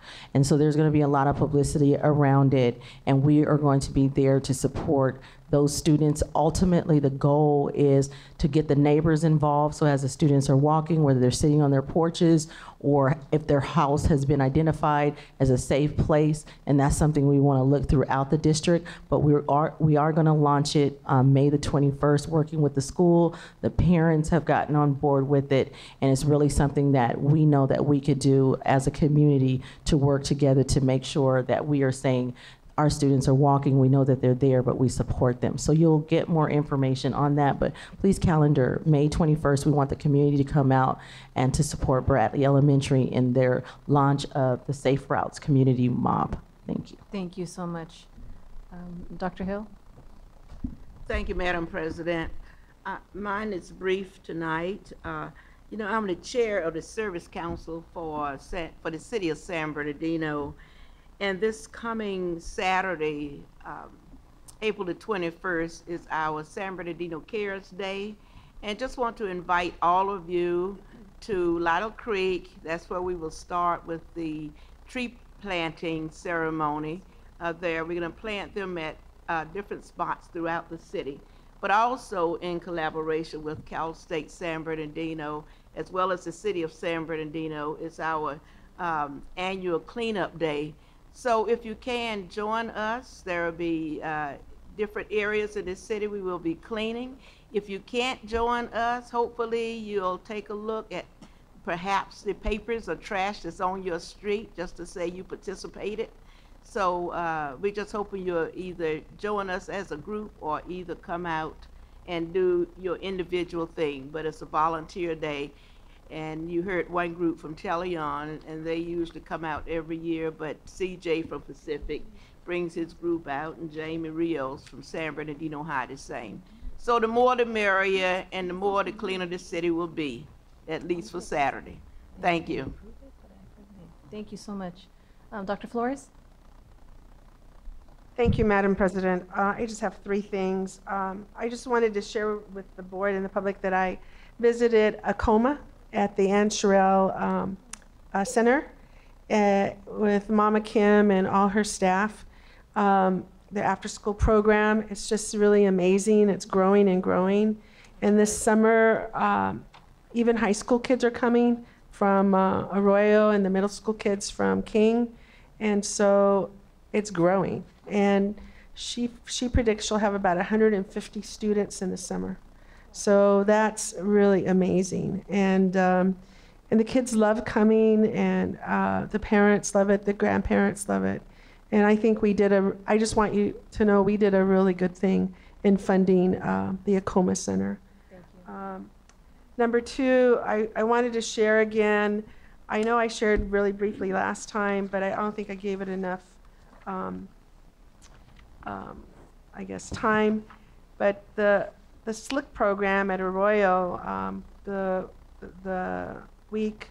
last week of break, 42 to 45 Arroyo High students participated for 5 straight days.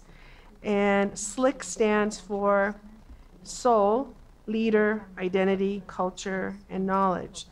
And each day, the first day, they start out with soul. Life is about having soul. The second day is leader, how to be a leader. The third day is identity, knowing your identity. The fourth day is culture. You know, we need to embrace your culture. And the last is knowledge, pursuing knowledge, why it's important to pursue knowledge. It kind of speaks to what Devona said about culture, identity, and you know, who you are and so forth. So, and I attended the graduation. It was incredible. The kids were so up, and you could just see the transformation from the first day to that day. So I'm really proud of the kids. They even want to start a slick club for them and for others in the district. And they also said we could maybe go national too. I said, oh my goodness, okay, start first locally. And then the last thing I'd like to share is this Friday, the San Bernardino County Office of Education is holding the Multilingual Award Banquet, and I'll be attending it, representing us, so that, you know, so are you going to that too, Dr. Wyatt? Okay, but I just want us to know that San Bernardino City Unified is a great part of that particular award, annual award. And I want to thank staff for our board correspondence. That it's very informative. Thank you, Chief Bolino, for your updates and so forth. Dr. Monatis, appreciate all the detail regarding the new resource center. So thank you so much. Thank you, Dr. Flores. Dr. Wyatt? Thank you, Madam President. Just was very fortunate to participate in a very beautiful memorial service on 4/10, April 10th, this past week, and just for all of us to never forget what happened, and to honor obviously Smith, Jonathan Martinez, and Nolan Brandy as we saw today, but also our staff and our emergency first responders who obviously just responded in a phenomenal way to our community and on a daily basis as well. But you know, we saw a number of our students come up today, and you know, we have a day of action that's coming up, and that safety for our students and our staff has to be a top priority as well as educating them. But this was very thankful for Sandals Church as well to host that event, and again, just want to honor those that were lost as well as those that survived, and to continue our healing as a city and a community and as a district. So that's all I have to say. Thank you, Dr. Wyatt. I also forgot to mention that Dr. Wyatt was there, Mr. Tillman, and Dr. Hill, and I just want to thank you publicly, Dr. Hill. Your words were so thoughtful and so heartening, and it was just beautiful what you said, you know, on behalf of the board. Thank you very much. Yeah. Okay. And then my board comments is that when I went to Sacramento and joined Dr. Marsden and Jenny Christakos, they both received an award, and this was at the Casbo, California Association School Business Operations. Am I getting it right? I got something. Officials. Okay, there you go, 2018. And just the amount of people that were there, and then Janie, of course, you were on the board.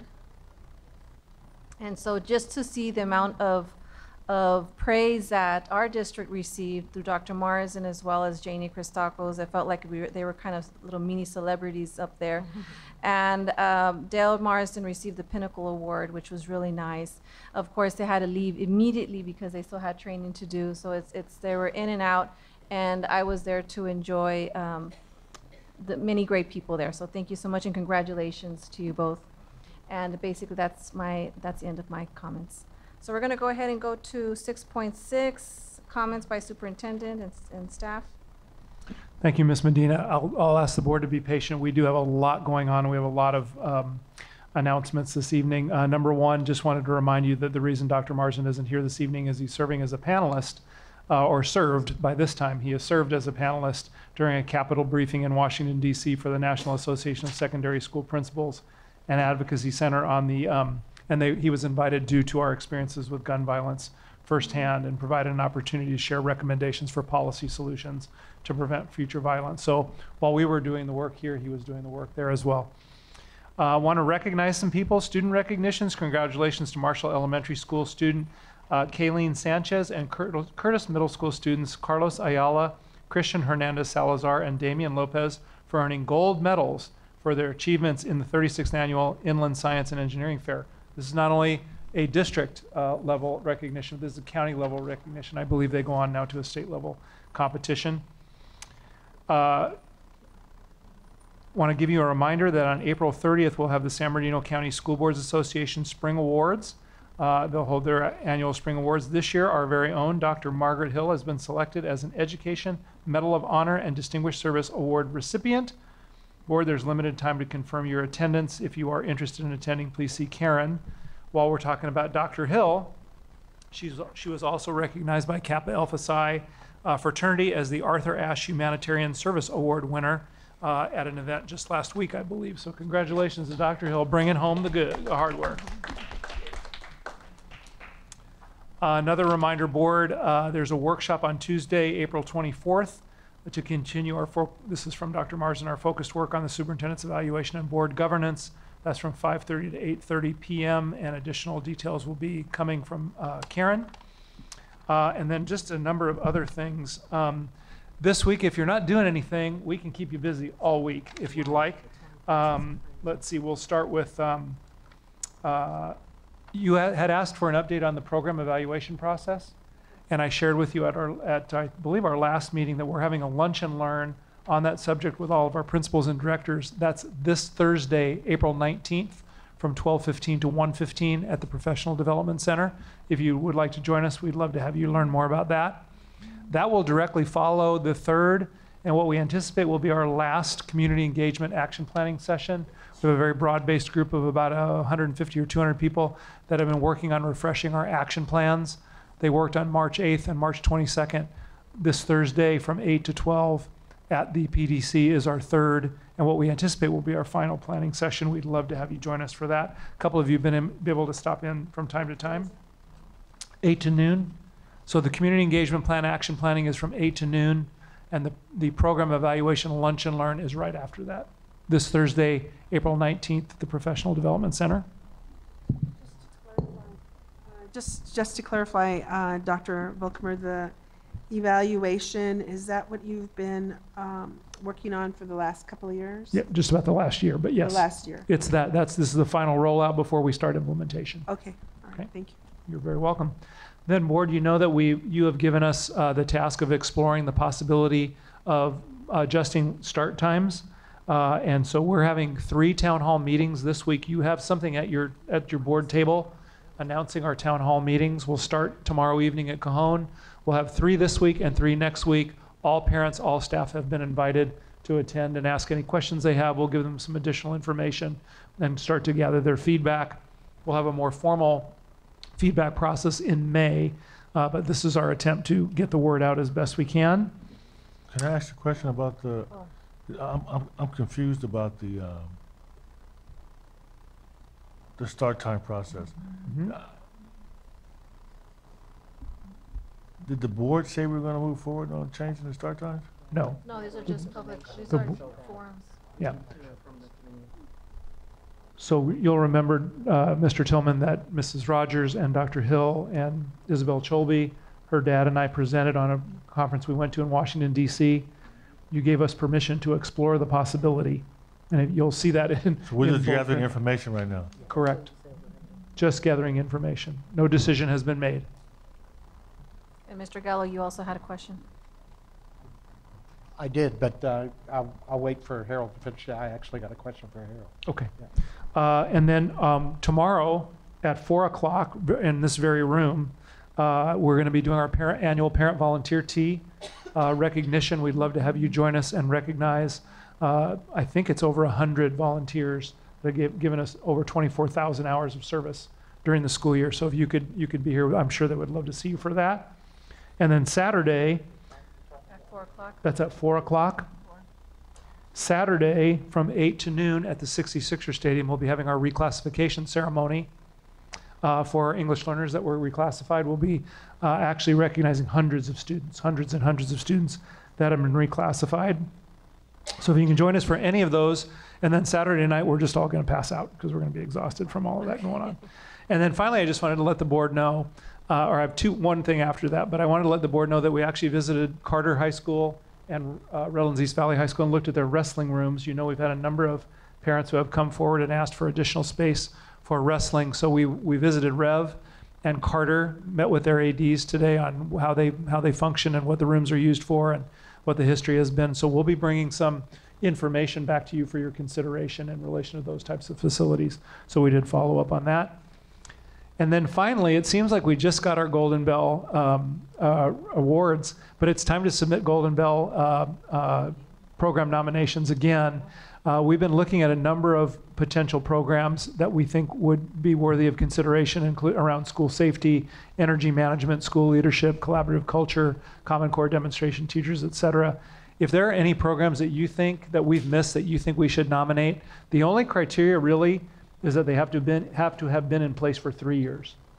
So if they're younger than 3 years as a program, they can't be nominated. But if they've been in existence and in place for 3 years, we can nominate them. So if you think of any, if you could get that information to Karen, we'd sure appreciate it. We'll certainly move that forward. Thank you very much. Those are all my comments. All right, and Mr. Gallo, you had the question.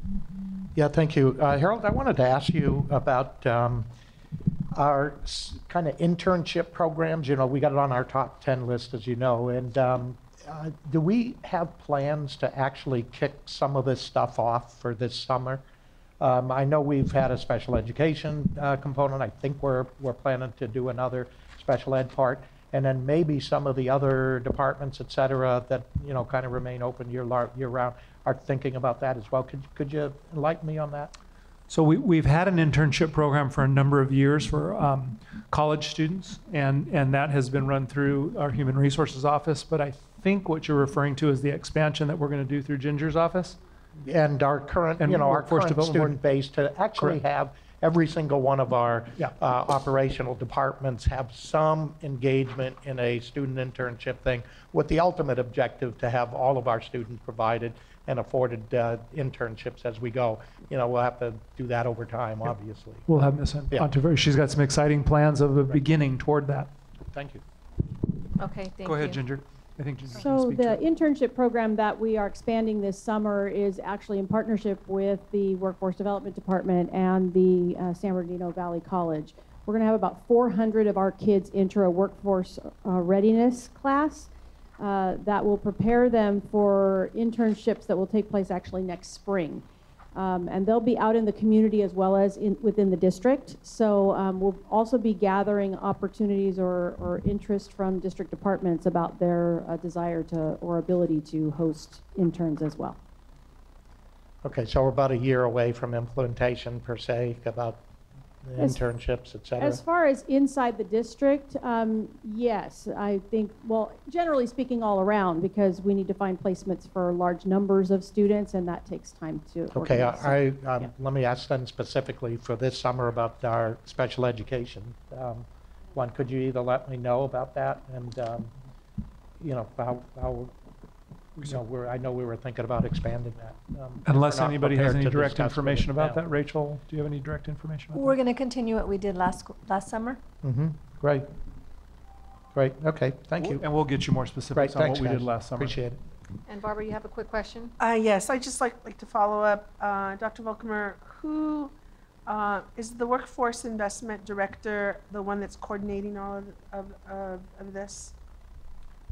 I believe, yeah, so you'll remember that the Workforce Development Board co-funded a position in the district that's and we working. have a person, correct? Has that person been, yeah, that person's on board and will be doing this work. And we'll be doing this work. And what is her name again? I forgot. Rose Gonzalez? Rose Gonzalez, and she's at the BDC? Yeah, she works in Pam Kempthorne's office. Pardon me? She works in Pam Kempthorne's office. Oh, okay, thank you. Okay, we're going to go ahead and move forward. 7.0. Consent items, consent calendar. Are there any items to be pulled? Okay. I would like to pull 7.9. Okay. Any others? Yes, I would like to pull 7.21. Okay. Is there a motion to? No. Okay, go ahead. So moved. Second. And now 7.9, 7.21, which other ones? Okay, so then I let's- think we vote first for the rest of them, and then we go back to But these. we're pulling those ones out first, and then Right. then we vote for them. Right, Yes. right. Yeah, so we have a motion, we have a You're second. right, you gotta pull first. Right. Yeah, we have to pull them first, and then now we go ahead and gonna call for the vote for the remainder items. All those in favor say aye. Aye. Aye. All those opposed say nay. Okay, let's go ahead and look at motion, motion 7.9. carried. Let's go to 7.2 or 7.9. Yes, I just want to share with my fellow board members and the public that I am not going to support any more charter schools. I think the charter schools that we have do a great job, and there's plenty of choices already, and so I will be voting no. And I concur with Ashley's comment that everyone that we approve takes away students and ADA, and I think we have enough. I think we have 12 or 14 from which our students to choose. And notice that from Pal Center, we had Clues kids that excelled, that went to Pals. So I think that's my position. I just wanted to share that with everybody. And then legally, we just have to have, they have the right to submit the petition, doesn't mean that we're gonna approve it. So Right, that- that's So right now, correct, what we're yeah. approving is just Right. that they submitted a petition. Right, but I'm still going to vote no. Okay. So, was there additional comments? No, well, I'll make a motion to approve. I mean, we have to No, receive Dr. it. Wyatt. Dr. Oh, there's Wyatt more has- comments? Yes, Oh, Dr. okay. Wyatt. I just wanted to add to Dr. Flores' comments in regards to charter schools, and I've said this before, and I think we definitely need to look at the renewals as well, petition renewals, when charter schools come up, and we have to look at the data for them and how they're measuring up on the California dashboard in regards to accountability. And if our charter schools are not performing well, we need to consider not renewing them when they come up. And I know there's a number that have been presented, and I know often it gets rather political, but I think we need to look at the hard data and look at those schools. And if they're not performing up to par or to excellence, then we need to look at not renewing them. So I just wanted to add that as well. Thank you. Okay. Thank you, Dr. Wyatt. Okay, so I already have do I have a motion to, Mr. Gallo, you said you were gonna motion?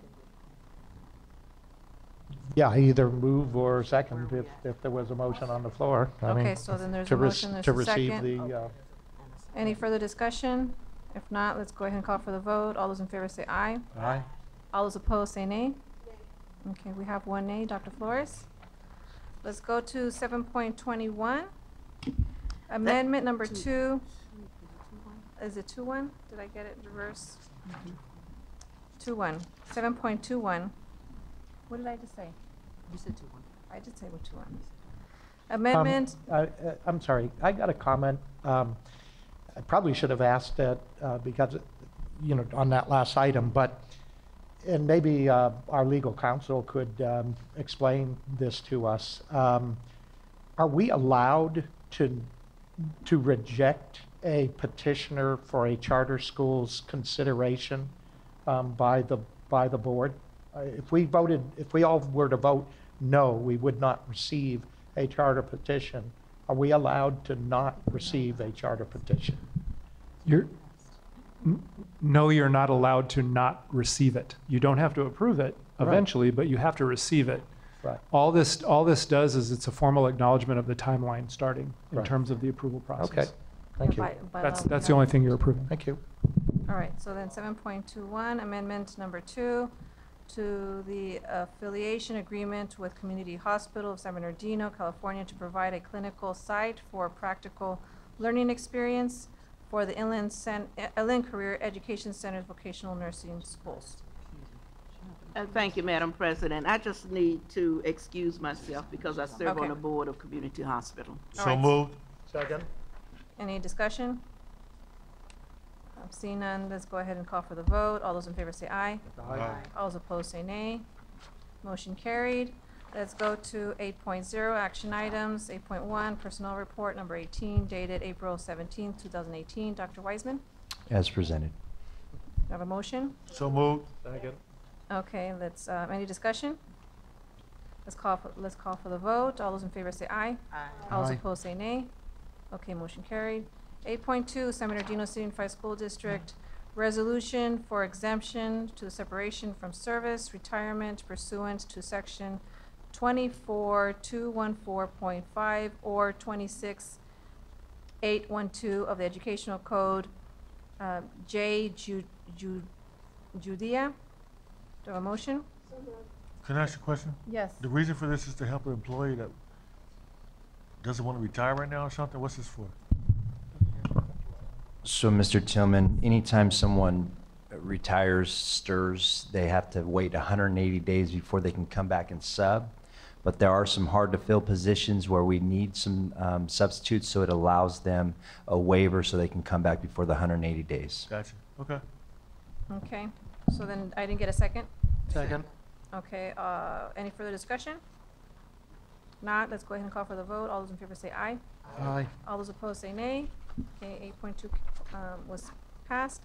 8.3, San Bernardino City Unified School District resolution for exemption to the separation from service requirements pursuant to section 24214.5 or 26812 of the Education Code. Do I have a motion? So moved. Second. Any discussion? Seeing none, let's go ahead and call for the vote. All those in favor say aye. All those Aye. opposed say nay. Okay, motion carried. 8.4, board ongoing initiatives. Any discussion? Let me go ahead and call for the motion. So moved. Any discussion? All those in favor? Let me call for the vote. All those in favor say aye. Aye. All those opposed say nay. I'm like trying to rush through it. Okay, 8.5. So moved. Okay, wait, let me say the title. Board Top 10. Okay, we got a motion. So moved. Let's Yes, Dr. Flores.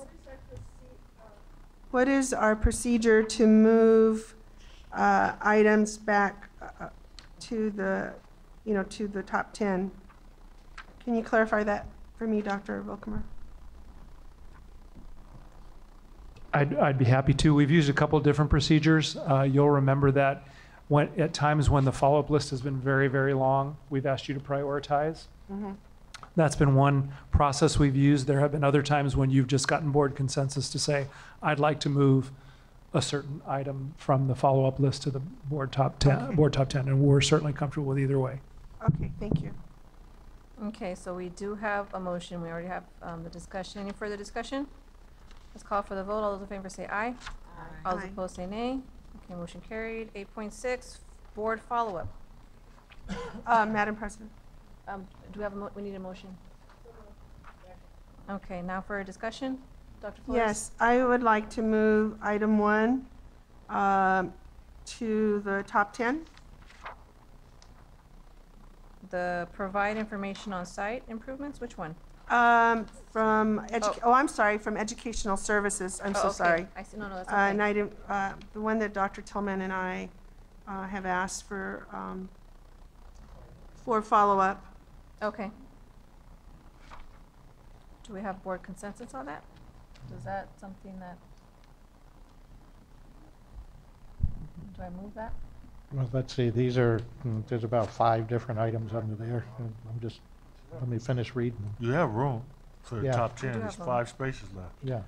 I don't know about No, We're- I just see there's As long like as I 8 have items consensus, under we just could- that. These are the follow-up requests from Dr. Mitchell's presentation on the LP, the English Learner Progress Indicator that we presented on last time. So we did look at these as one group of follow-up requests. We can certainly separate them if you'd like us to. No, I'm not suggesting separate them. I just was reading them. Well, Dr. Mitchell, he's not here, but he said it wouldn't be a problem to get that data. Right. But I think it's important for us to have those data. We're going to be allocating funds soon, and we need to know where to target, you know, our funding, especially regarding, you know, EL achievement, by data by grade in school, academic indicators for, I mean, that's one of our targets, English language arts and math. Then we asked for the TSSP schools, you know, to see where they were on the chart. I think all they have to do is hit buttons on the dashboard. So I would think the first three. Okay, and then Dr. Hill also had a question or comment. Well, my comment is, right now of the top 5, Dr. Mitchell has 3 of those 5. So I think it's more than having 5 spaces left to put. Oh, no, I things. don't think we should put all 5 in there. Yeah, but so if there's a priority out of that, maybe 1 or 2, but otherwise, you know, it's a little bit of an overload for one department. So I guess what I'm saying on the ed services, from the group there, if we can pull out 1 or 2 areas that's a priority. Yeah, Dr. Flores, I would but- like number 1 and number 2. Dr. Yes, Ms. Rogers. I'm asking a question on number 3. Can't hear you. Number 3, I think we just got an update on, if we look back at the top 10 on the streamlining of use of facilities process. It's in our board correspondence. Does it need to stay there? Which one? Number Miss- 3? Number 3 in your top 10.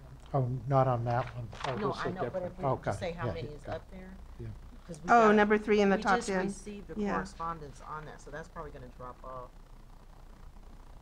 I would like to have ethnic studies looked at, since there is a bill right now with Yes, I Jose would Medina. too. Yeah. I agree. And there is a meeting at San Bernardino Valley College on the it's coming up on the 21st, I believe. Where's ethnic studies on here?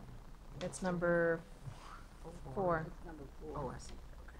And of course, ethnic studies would include it's not just Latino, people automatically assume it's just Latino studies. This would be many cultures. Well, It doesn't make a difference. We have a top 10 list. Yes, and so we can So add, you're free to add 1, 2, 3, 4, 5 more items. Just move them to that page. but what Dr. Hill mentioned is that we wouldn't want to have all 5 from Dr. Mitchell. From which number would 1, create yeah. a large workload. That's what her suggestion was. I'm sorry, I didn't hear that, Mr. Tillman. Mr. Tillman? Yes, I'm sorry. Yes, Dr. Hill. I didn't hear that. No, I said- Don't be afraid, repeat it. No, I said, we have space. We normally have a top 10 list. You could easily move 5 of these items to the top 10 list. It's not as though, just because they're on the list, staff are still gonna only address them as they get the resource to do it. But at least they know these are the top 10 to address when they have the resources.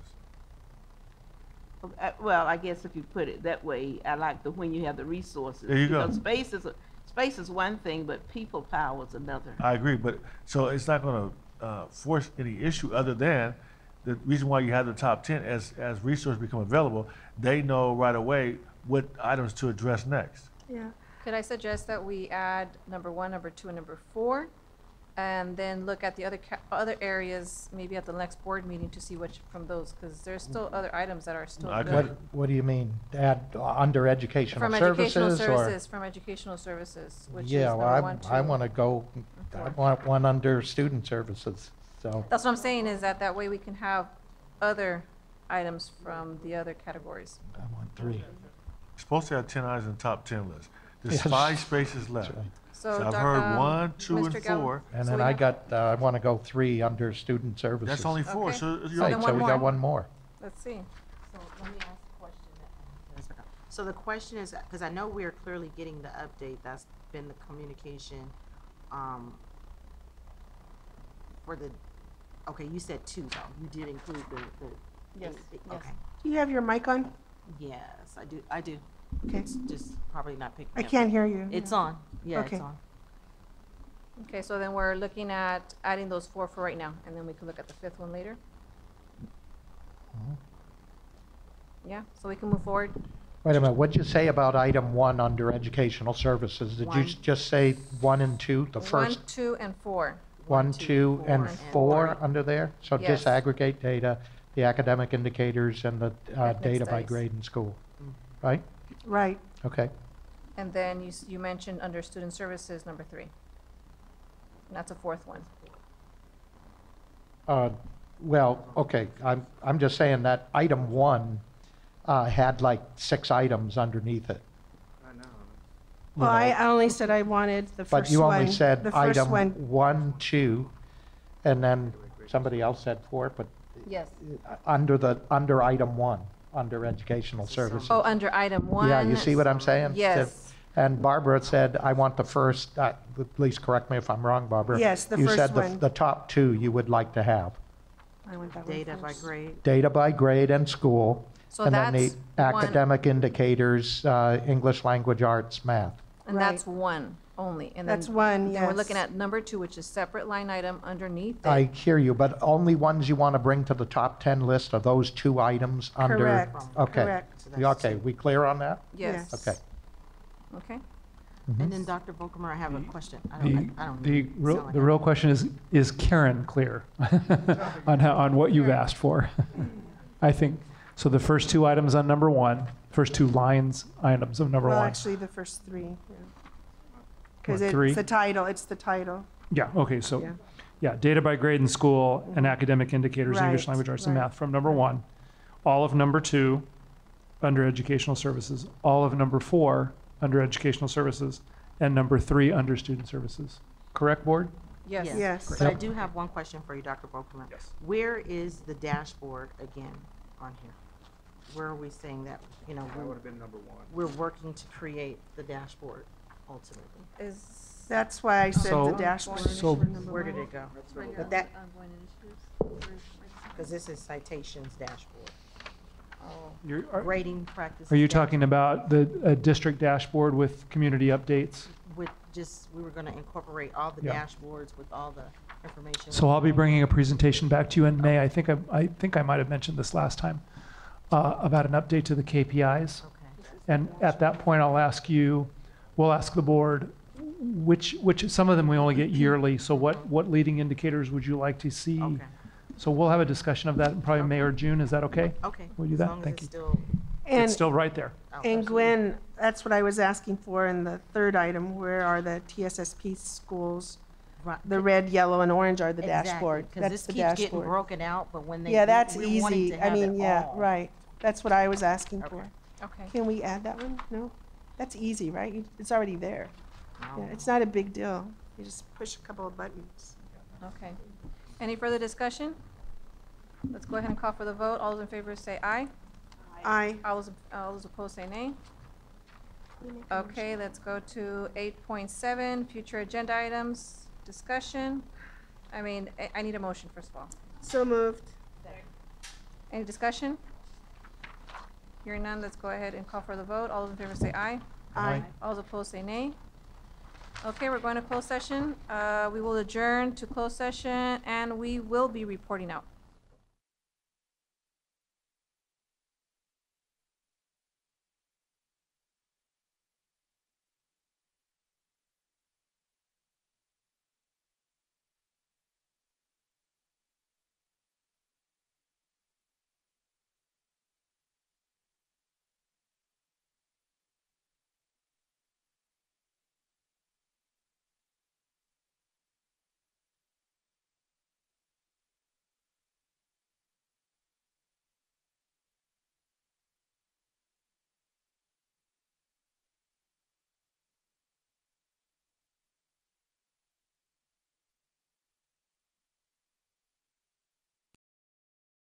Purchasing director to sign any related documents. So moved. Second. Any discussion? If not, let's call for the vote. All those in favor say aye. Aye. All those opposed say nay. Okay, do I have a motion? Motion Move carries. to adjourn. Second. Okay, Carries. okay, carries. Lots for words right now. Here we go.